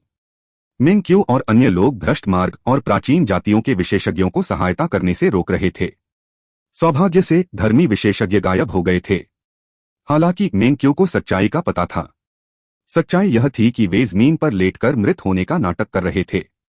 उनमें से कुछ ने तो जमीन खोदकर भी अपना रास्ता बना लिया था। ऐसा लग रहा था कि अगर सिद्धार्थ जीत गया तो वे कुछ नहीं करेंगे, लेकिन अगर जी चांगकोंग जीत गया तो वे अचानक मृतकों में से जीवित हो जाएंगे। हालांकि इस तरह का आचरण अपमानजनक था, लेकिन मिंग-क्यू और अन्य लोगों के लिए यह एक अच्छी बात थी। धमाका। अचानक सिद्धार्थ के हमले से का वुटू का डंडा टूट गया और वह पीछे गिर गया तथा खून की उल्टी करने लगा। सिद्धार्थ स्वाभाविक रूप से इस अवसर को नहीं छोड़ना चाहता था और वह का वुटू के सामने एक प्रेत की तरह प्रकट हुआ, एक बार फिर अपनी तलवार से वार करने लगा। तुम बेवकूफ सिद्धार्थ, तुम दूसरों को क्यों नहीं मार देते? क्या तुम मुझे एक आसान लक्ष्य की तरह समझ रहे हो? का वुटू ने गुस्से से दहाड़ते हुए कहा। कावुतु ने अचानक अपने सीने में हाथ डाला। जैसे ही उसने अपना दिल निकाला, खून बहने लगा। कावुतु ने अपना दिल कुचल दिया और उसके सामने एक रक्त आरेख प्रकट हुआ। उसी समय कावुतु की जीवन शक्ति तेजी से कम हो गई। शैतान का रक्त बलिदान। शून्य में विस्फोट हो गया जब एक विशालकाय आकृति प्रकट हुई। एक घर से भी बड़ी मुट्ठी सिद्धार्थ की ओर टूट पड़ी। अचानक एक आकृति प्रकट हुई और उसने सिद्धार्थ की ओर मुक्का मारा। सिद्धार्थ ने जैसे ही इस आकृति को पहचाना, उसके चेहरे के भाव बदल गए। धमाका! सिद्धार्थ उड़ गया। वह उन्मत्त शक्ति ऐसी लग रही थी मानो स्वर्ग और पृथ्वी को चकनाचूर कर सकती है। सिद्धार्थ ने जमीन पर गोली चलाई और पीछे एक लंबी खाई छोड़ दी। इस अचानक परिवर्तन ने सभी को चौंका दिया। चाहे वह ज़ुयू हो, यू चांगहाओ हो या जी चांगकोंग हो, वे उस आकृति को आश्चर्य के साथ साथ पूरी तरह से भयभीत होकर देख रहे थे। ज्वाला शैतान। ज़ुयू और यू चांगहाओ ने भी इस आकृति को पहचाना। इसके सिर पर 2 सींग थे। इसके 300 मीटर के शरीर पर लाल रंग के रून तैर रहे थे, जैसे कि लावा बह रहा हो। सिद्धार्थ, ज़ुयू और यू चांगहाओ उन सभी में सबसे ज्यादा डरे हुए थे। जब वे ताबूत क्षेत्र में लड़े थे तो उन्होंने अनजाने में इसकी सील तोड़ दी थी, जिससे यह प्राचीन शैतान बाहर आ गया था। उस समय वे लगभग मारे ही गए थे। वे बुरी तरह भागे थे और बड़ी मुश्किल से अपनी जान बचा पाए थे। बस उस बारे में सोचकर ही उनके दिल की धड़कनें बढ़ गईं। यह बलवान कावुतु वास्तव में एक भयानक तुरुप का पत्ता छुपा रहा था। भगवान ज्वाला शैतान, मैंने अपने हृदय का सार रक्त आपके लिए बलिदान कर दिया है। मैं आपसे इस बदमाश को मारने के लिए कहता हूं, कावुतु चिल्लाया। जब सभी ने कावुतु को देखा तो वे यह देखकर चौंक गए कि लगभग उसकी सारी रक्तक्यूई गायब हो गई थी। यहां तक कि उसके जीवन की लौ भी बहुत कमजोर थी। ऐसा लग रहा था कि वह कभी भी बुझ सकती है। ऐसा लग रहा था कि कावुतु ने फ्लेम डेविल को बुलाने के लिए बहुत बड़ी कीमत चुकाई थी। एक बार यह लड़ाई खत्म हो जाने के बाद कावुतु मूल रूप से अपने जीवन के बाकी समय के लिए अपंग हो जाएगा। तुमने मुझे रिहा कर दिया, इसलिए मैंने एक बार तुम्हारी मदद करने का वादा किया था। मैं अपने शब्द वापस नहीं लूंगा। उस विशाल ज्वाला शैतान ने वास्तव में अपना मुंह खोला और मानव शब्द उगल दिए। उसकी आवाज हवा में गूंज उठी, जिससे लोगों के कान के पर्दे हिल गए। ज्वाला शैतान ने अचानक हाथ बढ़ाकर कावुतु को पकड़ लिया और उसे उसके मुंह में डाल दिया। क्रंच! कावुतु की चौंककर चीख निकली और फिर हड्डियां टूटने की आवाज आई। सबके रोंगटे खड़े हो गए और वे पसीने से लथपथ हो गए। हमारा समझौता पूरा हो गया है। मैं तुम्हारे लिए उसे मार दूंगा और हम एक दूसरे के प्रति कुछ भी ऋणी नहीं होंगे। फ्लेम डेविल ने कावुतु को निगलना समाप्त किया और सिद्धार्थ की ओर देखने लगा। फ्लेम डेविल अपनी जेल से भाग गया था, लेकिन वह अभी भी अपनी मुहर से बंधा हुआ था। वह केवल एक छोटे से क्षेत्र में ही घूम सकता था। कावुतु ने इसके मुक्त होने के बारे में सुना था और जब वह 4थे दर्जे का दिव्य बन गया और उसका शव शैतान रक्त जाग उठा तो उसने साहस करके यह देखने का प्रयास किया कि क्या वह ज्वाला शैतान को वश में कर सकता है। उसके पूर्वजों में एक सर्वशक्तिमान विशेषज्ञ था जो लाशों और शैतानों को नियंत्रित करने में माहिर था, इसलिए उसके पास एक विशेष प्रकार की ऊर्जा थी। वह इस ऊर्जा का उपयोग शैतानों को आज्ञाकारी बनाने के लिए भोजन के रूप में भी कर सकता था। हालांकि कावुतु ने फ्लेम डेविल के आतंक को कम करके आका था। जैसे ही उसने गुलाम का निशान लगाने की कोशिश की, फ्लेम डेविल पागल हो गया। अगर मुहर न होती तो वह मर जाता। चूंकि फ्लेम डेविल बहुत भयानक था, इसलिए उसने उसे गुलाम बनाने का विचार छोड़ दिया। इसके बजाय उसने उसके साथ समझौता करना शुरू कर दिया। उसने लाश शैतान दाओ को चलाया, इसलिए उसे फ्लेम डेविल की मुहर के बारे में थोड़ा बहुत समझ आ गया। एक संरचना बनाना बहुत जटिल था, लेकिन इसे तोड़ना आसान था। कावुतु ने फ्लेम डेविल के साथ एक समझौता किया कि वह इसकी सील तोड़ देगा और यह एक बार उसकी मदद करेगा। लेकिन फ्लेम डेविल बहुत लालची था और उसकी मदद के लिए उसे अपने दिल के सार रक्त का बलिदान देना पड़ा। लाश शैतान दाओ की खेती करने वाले विशेषज्ञ अपने सार रक्त को अपने दिल में केंद्रित करते थे और यह शैतानों के लिए सबसे स्वादिष्ट चीज थी। इसमें एक अनूठा आकर्षण था। कावुतु ने आखिरकार सहमति दे दी थी, इसलिए फ्लेम डेविल इस पूरे समय उसके आध्यात्मिक स्थान पर रहा था। यह कावुतु का सबसे मजबूत तुरुप का पत्ता था। कावुतु ने इस पूरे समय इसका इस्तेमाल नहीं किया था क्योंकि वह उम्मीद कर रहा था कि सिद्धार्थ उसके लिए ज़ुयू, जी चांगकोंग और यू चांगहाओ को मार देगा। फिर उसकी बारी होगी। इस तरह वह फ्लेम डेविल को बुलाकर सिद्धार्थ को मरवा सकता था। फिर पूर्वी बंजर भूमि के सभी शीर्ष प्रतिभाशाली लोग मर जाएंगे और वह अकेले ही राज करेगा। लेकिन जब वे 4 रह गए तो सिद्धार्थ ने उस पर नजर रखना शुरू कर दिया। इसलिए उसके पास फ्लेम डेविल को छोड़ने के अलावा कोई विकल्प नहीं था। नतीजतन उसने फ्लेम डेविल की भूख को कम करके आका था। उसके दिल के सार रक्त को खाने के बाद उसने उसके बाकी शरीर को भी खा लिया था। हीन मानव जाति, तुम सब मर सकते हो। फ्लेम डेविल की दहाड़ हवा में गूंज उठी। यह जमीन पर पटकती हुई चली गई और लहर फैल गई। जी चांगकोंग, यू चांगहाओ और जू यू तुरंत उड़ गए और बेतहाशा खून उगलने लगे। जहां तक ज्वाला शैतान का सवाल है, उसका विशाल शरीर सिद्धार्थ की ओर बढ़ा। उसने एक पल में सैकड़ों मील का अंतर पाट दिया। सिद्धार्थ ने उसकी मुट्ठी को सीधे तौर पर लेने की हिम्मत नहीं की। वह जल्दी से एक तरफ खिसक गया। नतीजतन फ्लेम डेविल की मुट्ठी जमीन पर गिर गई, जिससे एक और विस्फोट हुआ। अवर चींटी, तुम्हें विरोध नहीं करना चाहिए। बस आज्ञाकारी होकर अपना काम करो और मैं तुम्हें बिना दर्द के मौत दूंगा। फ्लेम डेविल लगातार हमला करता रहा, जमीन को नष्ट करता रहा। उसका शरीर बहुत बड़ा था, लेकिन उसकी हरकतें चौंकाने वाली तेज और फुर्तीली थीं। उसके आकार की वजह से उसकी हरकतों में कोई भद्दापन नहीं था। सिद्धार्थ के चेहरे पर गंभीरता थी। उसने अचानक लाइटनिंग बॉडी ब्लिंक का इस्तेमाल किया और फ्लेम डेविल के सिर के ठीक सामने आ गया, ठीक उस समय जब फ्लेम डेविल ने एक मुक्का मारा था और अगले के लिए ऊर्जा जमा कर रहा था।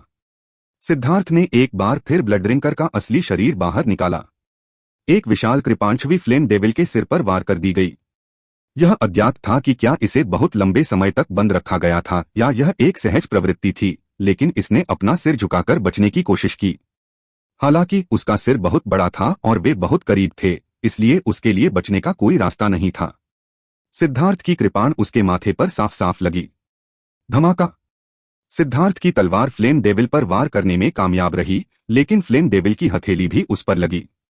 सिद्धार्थ को लगा कि उसके शरीर की हर हड्डी टूट गई है और उसने खून की उल्टी की।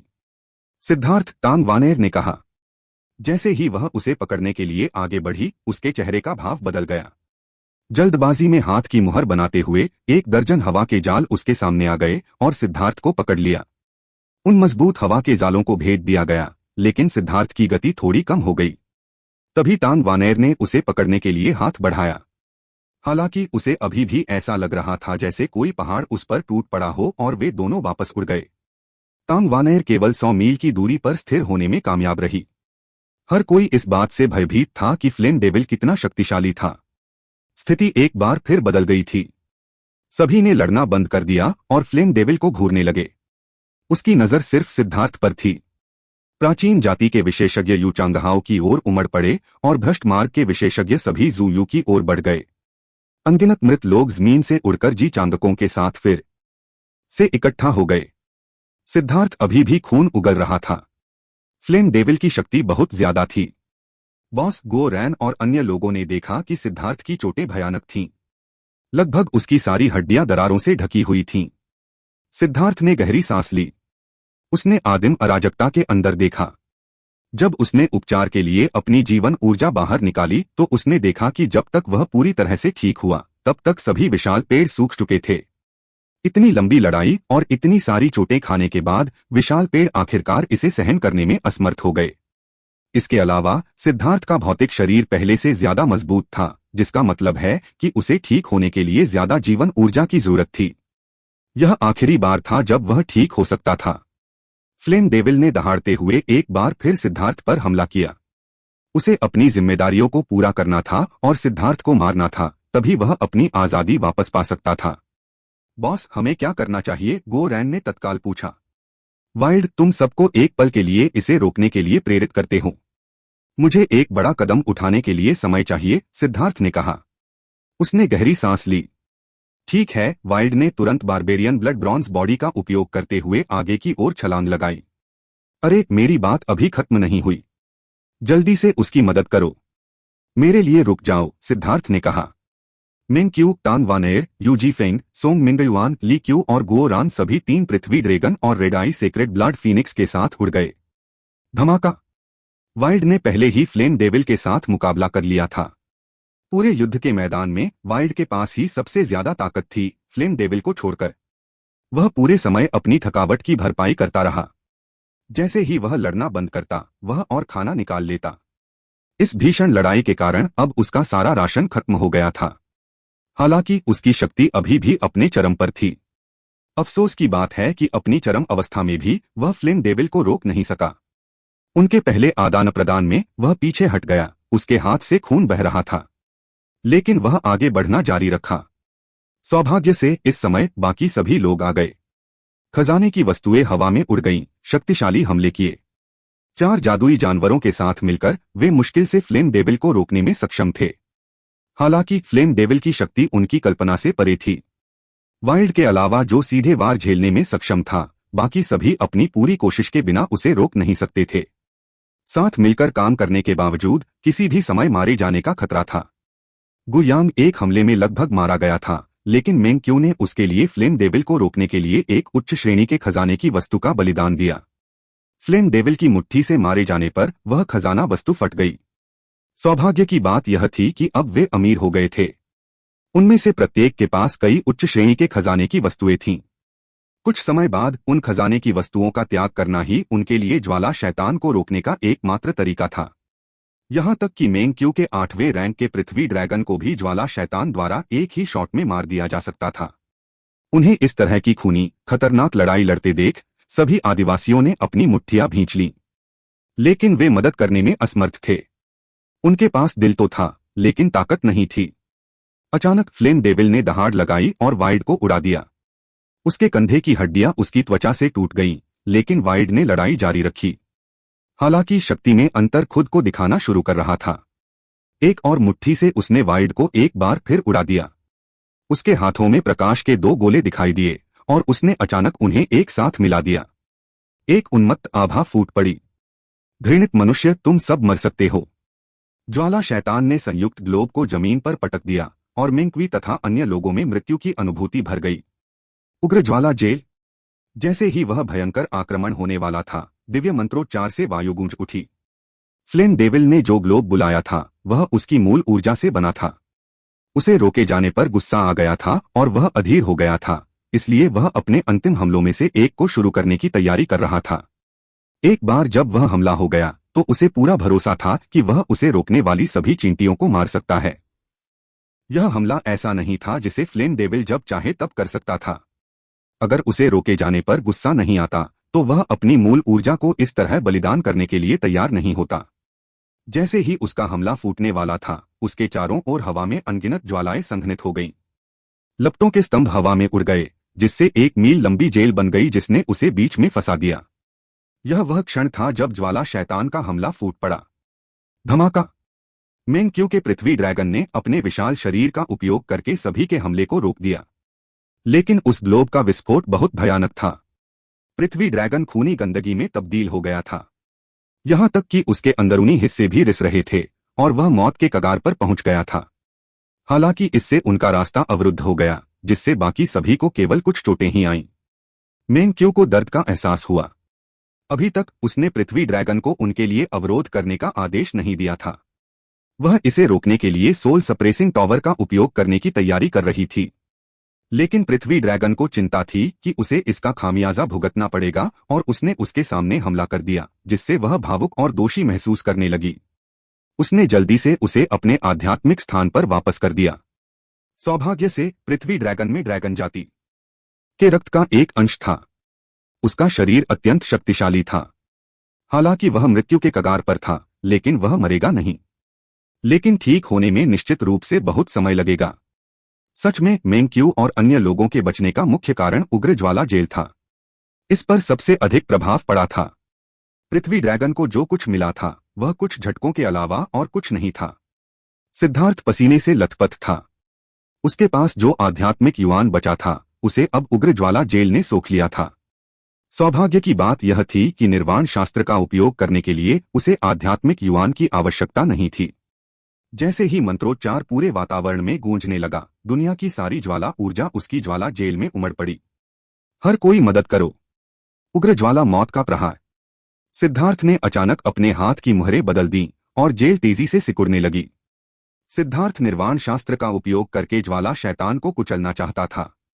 मेंग क्यू और बाकी लोग उसके पास दौड़े। उसकी पीठ पर हाथ रखकर उन्होंने अपने पास बची हुई आध्यात्मिक युआन उसके शरीर में डाल दी। ज्वाला शैतान ने भयंकर दहाड़ लगाई और ज्वाला कारागार पर पूरी ताकत से हमला कर दिया। हालांकि वह उसे तोड़ने में असमर्थ रहा।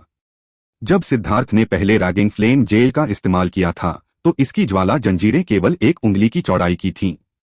लेकिन अब उनमें से प्रत्येक ज्वाला जंजीर एक व्यक्ति की कमर जितनी मोटी थी। यह अज्ञात था कि यह कितनी गुना मजबूत थी। उग्र ज्वाला जेल की शक्ति सीधे तौर पर इस्तेमाल की जाने वाली ज्वाला की गुणवत्ता से संबंधित थी। वो लोम ने अब एक और शक्तिशाली पृथ्वी ज्वाला को निगल लिया था, जिससे उसकी शक्ति बढ़ गई थी। निर्वाण शास्त्र के साथ मिलकर सिद्धार्थ ने इस अतुलनीय रूप से शक्तिशाली ज्वाला शैतान को फंसाने में सक्षम बनाया। चींटियों, सर्वोच्च शैतान जाति तुम जैसों के जाल में नहीं फंस सकती। ज्वाला शैतान ने दहाड़ते हुए ज्वाला जेल के खिलाफ उन्मत्त हमले शुरू कर दिए। एक बार जब फ्लेम जेल फ्लेम डेविल के बराबर आकार में सिकुड़ गई तो उसने सिकुड़ना बंद कर दिया। यह फ्लेम डेविल को और अधिक संकुचित करने में असमर्थ था क्योंकि यह पागलपन से संघर्ष कर रहा था। इसके अलावा यह कभी कभी फिर से फैल जाता और सिकुड़ जाता। सभी आदिवासी बाहर निकल जाओ, स्टोन जनजाति का नेता सबसे पहले आगे बढ़ा। गुयांग की पीठ पर हाथ रखते हुए उसने गुयांग के माध्यम से अपनी ऊर्जा डाली। हालांकि शाप के कारण उनकी युद्ध शक्ति कम हो गई थी, लेकिन उनके पास आध्यात्मिक युवान की भरमार थी। स्टोन जनजाति के नेता का अनुसरण करते हुए अन्य लोग भी हरकत में आ गए। जो भी आगे था उसकी पीठ पर हाथ रखते हुए सैकड़ों समुद्री विस्तार विशेषज्ञों ने अपनी सारी डेंटियन ऊर्जा बिना किसी रोकटोक के सिद्धार्थ को भेज दी। 10,000 धाराओं से मिलकर एक नदी बनी, 100 नदियों से मिलकर एक समुद्र बना। सभी आदिवासी, चाहे उनकी खेती का आधार कुछ भी हो, अपना आध्यात्मिक युवान आगे बढ़ाते थे। इतनी भीषण लड़ाई के बाद आदिवासियों के योद्धाओं की संख्या 2/3 कम हो गई थी। अब उनकी संख्या 1 लाख से भी कम रह गई थी। लेकिन लगभग 1 लाख विशेषज्ञों द्वारा अपने आध्यात्मिक युवान भेजने से सिद्धार्थ को तुरंत दबाव हल्का महसूस हुआ। हालांकि इस तरह का आध्यात्मिक युवान संचरण बेहद अपरिष्कृत था और इस प्रक्रिया में 90% ऊर्जा नष्ट हो गई थी, फिर भी उनकी संख्या के साथ यह अभी भी एक अत्यंत शक्तिशाली शक्ति थी। सिद्धार्थ ने इस सारी ऊर्जा को उग्र ज्वाला जेल को संपीड़ित करने में केंद्रित किया। घृणित चींटियों, कुलीन शैतान जाति तुम्हारे सामने झुकेगी नहीं। उग्र ज्वाला जेल तेजी से सिकुड़कर 150 मीटर रह गई। ज्वाला शैतान अब आगे नहीं बढ़ पा रहा था। इसके अलावा जैसे जैसे वह सिकुड़ता गया उसकी शक्ति बढ़ती गई। ज्वाला शैतान के लिए जेल को फिर से फैलाना बहुत मुश्किल होगा। सिद्धार्थ, क्या तुम ठीक हो? क्या मैं भी तुम्हारी मदद कर सकता हूं?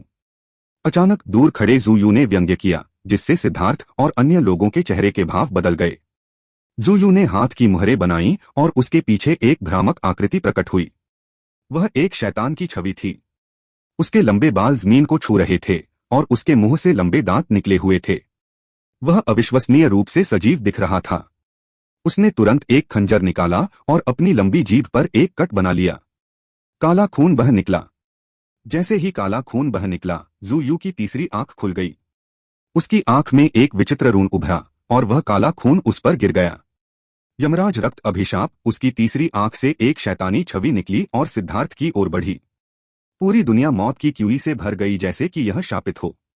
यमराजा के रक्तशाप ने इस दुनिया को धरती पर नरक जैसा बना दिया और चाहे सहयोगी हो या दुश्मन, सभी के रोंगटे खड़े हो गए। ऐसा लगा जैसे उनकी आत्माएं उनसे बाहर निकलने वाली थीं। सिद्धार्थ की बाह कांप उठी और लेई लॉन्ग बाहर निकल आया। यह एक ऐसा तुरुप का पत्ता था जिसे सिद्धार्थ ने खास तौर पर ज़ुयू के यमराजा रक्त अभिशाप से निपटने के लिए बचाकर रखा था। ज़ुयू की शाप कला बहुत विचित्र और बहुत कपटी थी। वह किसी व्यक्ति को मौत का श्राप दे सकता था। हालांकि सिद्धार्थ ने पहले भी डबल ड्रैगन विनाश के साथ पूरी ताकत झोंक दी थी, फिर भी उसने दोनों ड्रैगन को अपनी ऊर्जा का 10वां हिस्सा बचाकर रखने को कहा था। यह सावधानी अब सही साबित हुई। उसकी किस्मत हमेशा खराब रहती थी, इसलिए यह उम्मीद करने के बजाय कि वह भाग्यशाली होगा और कुछ बुरा नहीं होगा, वह चीजों को संभालने के लिए ताकत रखना चाहता था। वो लोम का इस्तेमाल ज्वाला जेल को सघन करने के लिए किया गया था, जबकि लेई लोम का इस्तेमाल अभिशाप को रोकने के लिए किया गया था। लेई लोम 9 स्वर्गों की विपत्ति बिजली से आया था। यह एक सर्वोच्च यांग अस्तित्व था जो ज़ुयू के अभिशापों का सीधा जवाब था। हालांकि इसमें उसकी शक्ति का केवल 10वां हिस्सा था, लेकिन सिद्धार्थ को यकीन था कि ज़ुयू के अभिशाप को नष्ट करना उसके लिए कोई समस्या नहीं होगी। लेई लॉन्ग को बाहर भेजने के बाद सिद्धार्थ के पास ध्यान देने का समय नहीं था। वह फ्लेम डेविल को मारने की पूरी कोशिश में लग गया।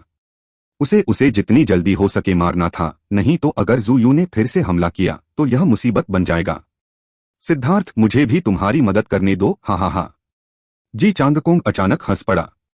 उसने एक पीला स्क्रॉल निकाला जिसमें से एक प्राचीन और उजाड़ आभा निकल रही थी।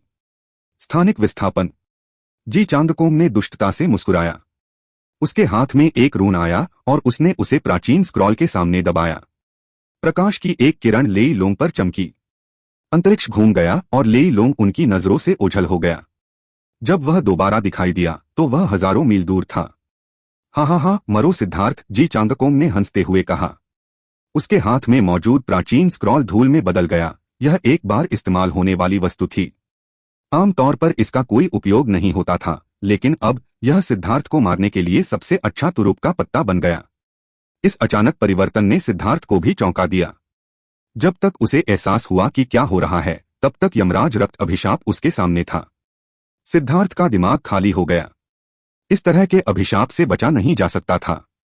इसके लिए किसी की जरूरत थी जो उसकी जगह ले सके, नहीं तो यह हमेशा उसका पीछा करता रहेगा। अगर वह लाइटनिंग बॉडी ब्लिंक का इस्तेमाल करने की कोशिश करता तो यह सच था कि वह इससे बच सकता था। भ्रष्ट मार्ग के बीच में उड़कर बलि का बकरा ढूंढना आसान था, लेकिन अगर उसने ऐसा किया तो उसके सारे पिछले प्रयास व्यर्थ हो जाएंगे। उग्र ज्वाला जेल तुरंत ढह जाएगी और उन्हें ज्वाला शैतान के निर्दयी वध का सामना करना पड़ेगा। दो मुश्किलों में फंसे सिद्धार्थ को समझ नहीं आ रहा था कि उसे क्या चुनना चाहिए। पूरे वातावरण में गर्जना गूंज उठी। मत करो, सिद्धार्थ अचानक चिल्लाया। उसका आध्यात्मिक स्थान अस्थिर हो गया और सिद्धार्थ के सामने एक बर्फसी सफेद आकृति प्रकट हुई। यमराज के रक्त अभिशाप ने तुरंत उसके शरीर पर प्रहार किया। नहीं, सिद्धार्थ ने एक दिल दहला देने वाली चीख निकाली और उसकी अराजक मानसिक स्थिति के परिणामस्वरूप उसकी आध्यात्मिक शक्ति अस्थिर हो गई और उग्र ज्वाला जेल में विस्फोट हो गया। सभी लोग एक झटके से उड़ गए। सिद्धार्थ ने लिटिल स्नो को कसकर पकड़ रखा था। उसकी निगाहें तेजी से धुंधली होती जा रही थीं। छोटी स्नो, तुम मर नहीं सकती। छोटी स्नो की जीवन शक्ति तेजी से लुप्त होती महसूस करते हुए सिद्धार्थ को लगा जैसे सांप उसके दिल को काट रहे हों। लिटिल स्नो ने सिद्धार्थ का चेहरा चाटा और फिर निढाल हो गई। मरने से ठीक पहले उसका अंतिम संदेश था, अगर कोई और जीवन है तो मैं फिर से तुम्हारे साथ रहना चाहूंगा। आह, सिद्धार्थ दहाड़ा। पूरी दुनिया में हत्या की भावना भर गई। हवाओं और बादलों ने रंग बदल दिया। उसका क्रोध चरम पर पहुंच गया था। उसने सोचा कि कैसे लिटिल स्नो उसके साथ तब से थी जब वह हथेली के आकार का था। उसने सोचा कि कैसे लिटिल स्नो ने उसे खोजने के लिए हजारों मील की यात्रा करके अपनी जान जोखिम में डाल दी थी। उसके दिमाग में अनगिनत दृश्य उभर आए। मर जा तू निकम्मी चींटी। अपनी कैद से भागकर फ्लेम डेविल ने सिद्धार्थ पर मुक्का मारा। अचानक प्रकाश की एक दीवार ने सिद्धार्थ को घेर लिया, जिसने फ्लेम डेविल के हमले को रोक दिया। तुम्हें मुझे यह काम करने देना चाहिए, ईस्टर्न वेस्टलैंड बेल ने आह भरते हुए कहा। यह बस कार्रवाई करने ही वाला था। भाड़ में जाओ। तुमने अभी लिटिल स्नो को मरते हुए देखा? मुझे तुम्हारे जैसे कमीने की मदद की जरूरत नहीं है। सिद्धार्थ की आंखों से आंसू बहने लगे। लिटिल स्नो की मौत ने उसे पूरी तरह से पागल कर दिया। सिद्धार्थ का रक्त क्यों उबलने लगा? ऐसा लग रहा था जैसे कोई जंगली ड्रैगन जाग रहा हो। एक दिव्य और भयानक आभा फूट पड़ी। सिद्धार्थ के शरीर के अंदर कुछ टूटता हुआ लग रहा था। ब्लड क्यू पागलपन से फूट पड़ा और चौंककर उसकी त्वचा फटने लगी। खून बह निकला, जिससे उसका पूरा खून लाल हो गया। सिद्धार्थ, तुम पागल हो। अभी भी असली ड्रैगन सार रक्त का एक हिस्सा है जिसे तुमने परिष्कृत नहीं किया है। तुम मर जाओगे, पूर्वी बंजर भूमि की घंटी ने गरज कर कहा। मेरा पागल होना कम से कम उस भावनाहीन कमीने से तो बेहतर है जो दूसरों को मरते हुए देखता है, सिद्धार्थ ने दहाड़ते हुए कहा। वह नफरत से भरा हुआ था। वह ईस्टर्न वेस्टलैंड बेल से नफरत करता था। इसमें स्पष्ट रूप से लिटिल स्नो को बचाने की क्षमता थी, लेकिन उसने सिर्फ देखना चुना था। वह जू यू से नफरत करता था। वह जी चांगकोंग से नफरत करता था। वह फ्लेम डेविल से नफरत करता था। वह अपने हर दुश्मन से नफरत करता था, उन्हें काटकर मार डालना चाहता था। वह स्वर्ग से नफरत करता था। वह उनसे इसलिए नफरत करता था क्योंकि वे अन्यायी थे, हमेशा उसे निशाना बनाते थे।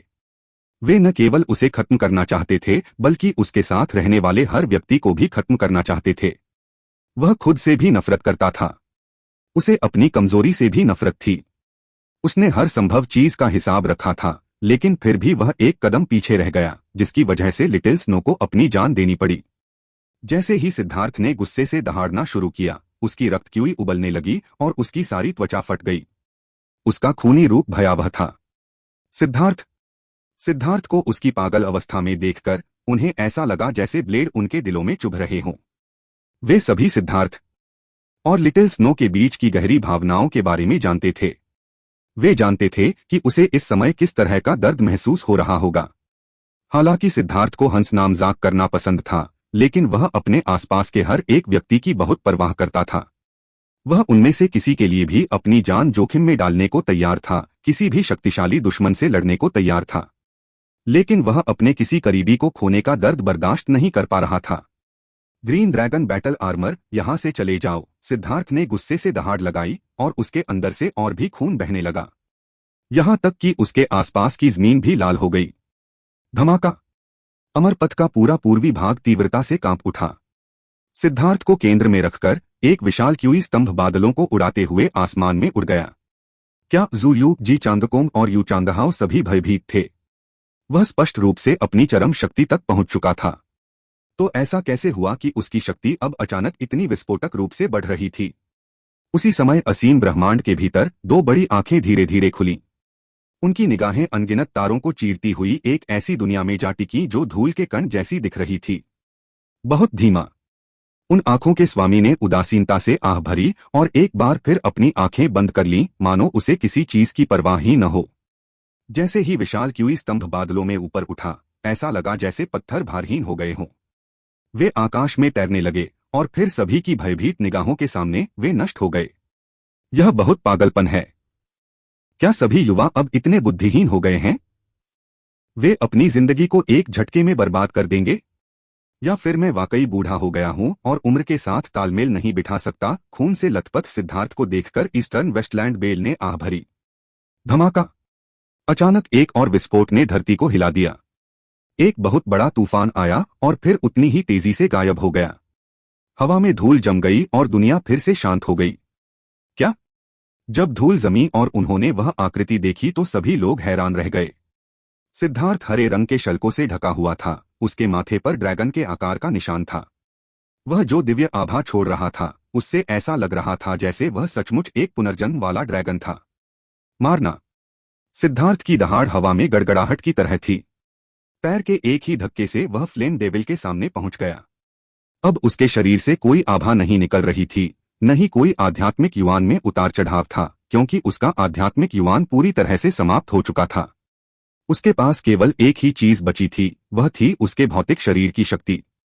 अपने क्रोध में, अपने रोष में, अपने पागलपन में सिद्धार्थ ने तुरंत ही हरे ड्रैगन सार रक्त के शेष 20% को परिष्कृत कर दिया था, ताकि ड्रैगन रक्त शरीर टैंपरिंग आर्ट की सबसे मजबूत अवस्था को बुलाया जा सके। ग्रीन ड्रैगन युद्ध कवच। अपनी सामान्य गति के अनुसार सिद्धार्थ को शेष सार रक्त को परिष्कृत करने के लिए 2 या 3 महीने और चाहिए थे। उसके लिए इसे तुरंत परिष्कृत करना वास्तव में आवेगपूर्ण था, लेकिन सिद्धार्थ पागल अवस्था में था। वह मदद न करने के लिए पूर्वी बंजर भूमि की घंटी से नफरत करता था और इसलिए वह व्यक्तिगत रूप से लिटिल स्नो का बदला लेना चाहता था। सौभाग्य की बात यह थी कि सिद्धार्थ का शरीर इतना मजबूत था कि वह बचे हुए सार रक्त को परिष्कृत करने के प्रभाव को सहन कर सकता था। उसकी त्वचा के फटने का कारण यह था कि dragon blood body tempering art का लक्ष्य उसके साधारण रक्त को बाहर निकालना था। एक बार जब उसके सारे खून में ड्रैगन ब्लड एसेंस आ गया, तो वह आखिरकार ग्रीन ड्रैगन बैटल आर्मर को बुला सका। वह अब पूरी तरह से ड्रैगन स्केल से ढका हुआ था और बिना किसी आध्यात्मिक युवान के भी उसके भीतर बह रहे ड्रैगन ब्लड ने उसे अंतहीन ऊर्जा दी। धमाका! सिद्धार्थ की मुट्ठी फ्लेम डेविल की मुट्ठी से टकराई। सभी को चौंका देने वाली बात यह थी कि फ्लेम डेविल की बांह टूटते ही चटकने की आवाजें सुनाई दीं। उसका विशाल शरीर पीछे की ओर उछला और जमीन पर लुढ़क गया। लिटिल स्नो की जान लौटा दो, सिद्धार्थ की आवाज में हत्या करने का इरादा था और वह उसका पीछा करने लगा। उसने उसकी पूंछ पकड़ ली। लॉन्ग चेन ने फ्लेम डेविल को बार बार जमीन पर पटक दिया। हर बार पटकने पर जमीन टूट जाती थी। ज्वाला शैतान ने दहाड़ लगाई और उसके मुंह में एक बहुत बड़ा गोला जम गया। यह उसकी जन्मजात दिव्य क्षमताओं में से एक थी, लेकिन इससे पहले कि वह उसे छोड़ पाता, सिद्धार्थ ने उसके जबड़े पर लात मारी। एक धीमी सी आवाज हुई और ग्लोब उसके मुंह में फट गया। फ्लेम डेविल का जबड़ा उड़ गया। उसका आधा सिर ढह गया। यह एक बहुत शक्तिशाली हमला था और अपने ही शरीर के अंदर विस्फोट होना उसकी विनाशकारी शक्ति भयावह थी। मरो सिद्धार्थ उछल पड़ा और अपने हाथों को जोड़कर उसने उन्हें ज्वाला शैतान के माथे की ओर पटक दिया। धमाका! सिद्धार्थ के हमले से फ्लेम डेविल का विशाल सिर फट गया। टूटी हुई हड्डियां और ताजा खून हवा में उड़ गया। सिद्धार्थ फ्लेम डेविल की लाश के ऊपर खड़ा था, उसके तराजू फड़फड़ा रहे थे। मारना! फ्लेम डेविल को मारने के बाद भी सिद्धार्थ का गुस्सा कम नहीं हुआ। उसने दूर स्थित यू चांगहाओ की ओर गोली चलाई। उसके पास कोई आध्यात्मिक युआन नहीं था और वह अपनी चालढाल की तकनीक का इस्तेमाल नहीं कर सकता था, लेकिन सिर्फ अपने भौतिक शरीर की शक्ति पर भरोसा करते हुए उसकी गति पहले से कम नहीं हुई। वह एक पल में यू चांगहाओ के सामने पहुंच गया और उस पर मुक्का मार दिया। यू चांगहाओ भयभीत था। जैसे ही सिद्धार्थ ने उसे देखा, वह भागने लगा। न केवल प्राचीन जातियां पीछे हट रही थीं, बल्कि भ्रष्ट मार्ग भी चल रहा था।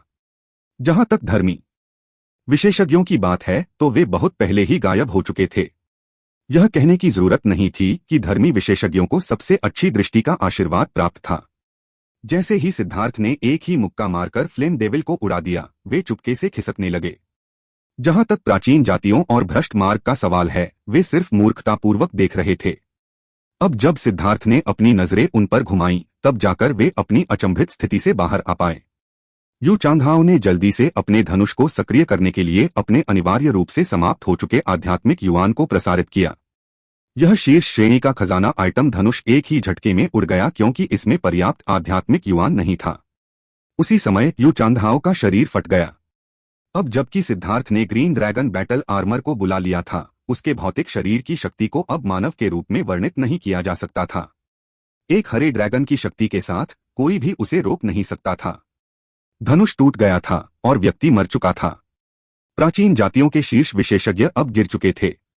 सिद्धार्थ के आदिम अराजकता स्थान के भीतर स्वर्गीय दाओ वृक्ष पर एक और स्वर्गीय दाओ फल प्रकट हुआ। इस स्वर्गीय दाओ फल पर 4 दाओ चिन्ह थे, लेकिन सिद्धार्थ अभी भी लिटिल स्नो को खोने के दर्द में खोया हुआ था। उसे इस बात का एहसास भी नहीं था। उसके दिल में सिर्फ एक ही चीज थी, वह थी कत्लेआम की इच्छा। वह अपने सभी दुश्मनों का कत्ल करना चाहता था। अन्य प्राचीन जाति विशेषज्ञ अपनी जान बचाने के लिए भाग रहे थे। सिद्धार्थ उनका पीछा करने ही वाला था कि उसे लगा कि दुनिया उसके चारों ओर घूम रही है। वह लगभग जमीन पर गिर पड़ा। उसके तराजू गायब हो गए और असीम ऊर्जा की भावना भी गायब हो गई। सिद्धार्थ को लगा कि कमजोरी ने उसे जकड़ लिया है। उसके पास खड़े होने की भी शक्ति नहीं थी। सिद्धार्थ 2 कोमल शरीरों ने सिद्धार्थ को पकड़ लिया। जब तराजू गायब हो गए तो सिद्धार्थ का असली शरीर खून से लथपथ दिखाई दिया। उसे उस अवस्था में देखकर मेंग्क्यू और तांग वानर धीरे धीरे रोने लगे। मैं लिटिल स्नो को देखना चाहता हूं। उसने अपने दुश्मनों को डरा दिया था, लेकिन सिद्धार्थ अभी भी अपने दुख में खोया हुआ था। लिटिल स्नो उसका साथी था जो शुरू से ही उसके साथ था, लेकिन वे इस तरह से अलग हो गए थे। चाहे वह कितने भी दुश्मनों को मार डाले, वह लिटिल स्नो को पुनर्जीवित नहीं कर पाएगा। उसने प्यार से लिटिल स्नो के सिर को सहलाया। लिटिल स्नो जमीन पर लेटा हुआ था, बहुत शांत दिख रहा था। ऐसा लग रहा था जैसे वह बस सो रहा हो। अपने आंसू रोकने की कोशिश करने के बावजूद वह उन्हें रोक नहीं सका। छोटा स्नो निश्चल था। वह फिर कभी नहीं हिलेगा। मेंग्क्यू, तांग वानर, गुयांग, यूजीफेंग, गोरान, लीक्यू और सॉन्ग मिंगयुआन भी रो रहे थे। लिटिल स्नो सिर्फ सिद्धार्थ का पालतू जानवर नहीं था, वह उनका साथी था जिसने उनके साथ जिंदगी और मौत की जंग लड़ी थी। हम लिटिल स्नो के लिए उन सभी कमीनों को जरूर मार देंगे, खासकर उस कमीने जी चांगकोंग को। मैं उसे टुकड़े टुकड़े कर दूंगा। गोरान ने अपने दांत भींच लिए। अगर जी चांगकोंग ने ली लॉन्ग को टेलीपोर्ट नहीं किया होता तो लिटिल स्नो की मौत नहीं होती। सिद्धार्थ को मारने के लिए 8 चोटी विशेषज्ञों ने हाथ मिलाया था, लेकिन उनमें से 6 मारे गए थे। अभी केवल ज़ूयू और जी चांगकोंग ही बचे थे। लिटिल स्नो को मारने का कर्ज उन्हें ही उठाना होगा। इसके अलावा वे मुख्य सरगना थे जिन्होंने लिटिल स्नो की मौत का कारण बना। अफसोस की बात है कि वे पहले ही भाग चुके थे। जी चांगकोंग विशेष रूप से जल्दी भाग गया था, और अगर वे दोनों विशाल अमर पथ में छिपना चाहते थे तो उन्हें ढूंढना मूल रूप से असंभव होगा। सिद्धार्थ, बहुत बुरा मत मानना। सच में मैं उस समय हस्तक्षेप करना चाहता था, लेकिन लिटिल स्नो ने मुझे रोक दिया। तुम इतने लंबे समय से लिटिल स्नो के साथ हो, इसलिए मुझे यकीन है कि तुम समझ गए होगे कि वह क्या सोच रहा था। ईस्टर्न वेस्टलैंड बेल ने आह भरी। सिद्धार्थ ने सिर हिलाया। उसका क्रोध समाप्त हो चुका था, इसलिए उसकी समझदारी वापस आ गई थी। लिटिल स्नो को पहले से ही पता था कि वह साथ नहीं दे सकता। उसने खुद को छोड़ने का रास्ता चुनने के लिए इस तरीके का इस्तेमाल किया था, जिससे खुद को एक सम्मानजनक मौत मिली। लिटिल स्नो की मौजूदगी में सिद्धार्थ अन्य घरेलू पालतू जानवरों को स्वीकार नहीं करेगा। इसलिए लिटिल स्नो ने जाने का फैसला किया ताकि सिद्धार्थ को एक मजबूत सहायक मिल सके। लिटिल स्नो सिद्धार्थ को फंसाना नहीं चाहती थी, लेकिन सिद्धार्थ को सिर्फ दुख ही हुआ। क्या लिटिल स्नो ने वाकई सोचा था कि उसके मरने के बाद वह नए पालतू जानवरों को अपना सकेगा? उसके अंदर एक अवर्णनीय दुख भर गया। लिटिल स्नो उसे ठीक से समझ नहीं पाई। भनभनाना। सिद्धार्थ के सामने एक लाल रंग का क्रिस्टल कोर प्रकट हुआ। सिद्धार्थ का चेहरा गुस्से से लाल हो गया। गुस्सा मत हो। हालांकि लिटिल स्नो मर गया, मैंने उसकी आत्मा और यादों को उसके क्रिस्टल कोर में सील कर दिया। भविष्य में यदि आप असीमित क्षमता वाले किसी जादुई जानवर को पा सकते हैं, तो आप उसे इस क्रिस्टल कोर के साथ मिला सकते हैं। तब लिटिल स्नो को पुनर्जन्म माना जा सकता है, ईस्टर्न वेस्टलैंड बेल ने कहा। सिद्धार्थ यह सुनकर बहुत खुश हुआ। उसने क्रिस्टल कोर को ध्यान से ग्रहण किया। साथ ही उसे ईस्टर्न वेस्टलैंड बेल के प्रति अपनी पिछली अशिष्टता के लिए शर्मिंदगी भी महसूस हुई। युद्ध समाप्त हो गया है। सभी लोग वापस जाकर आराम कर सकते हैं, स्टोन जनजाति के नेता ने सुझाव दिया। सभी ने जल्दी जल्दी युद्ध के मैदान को साफ करना शुरू कर दिया।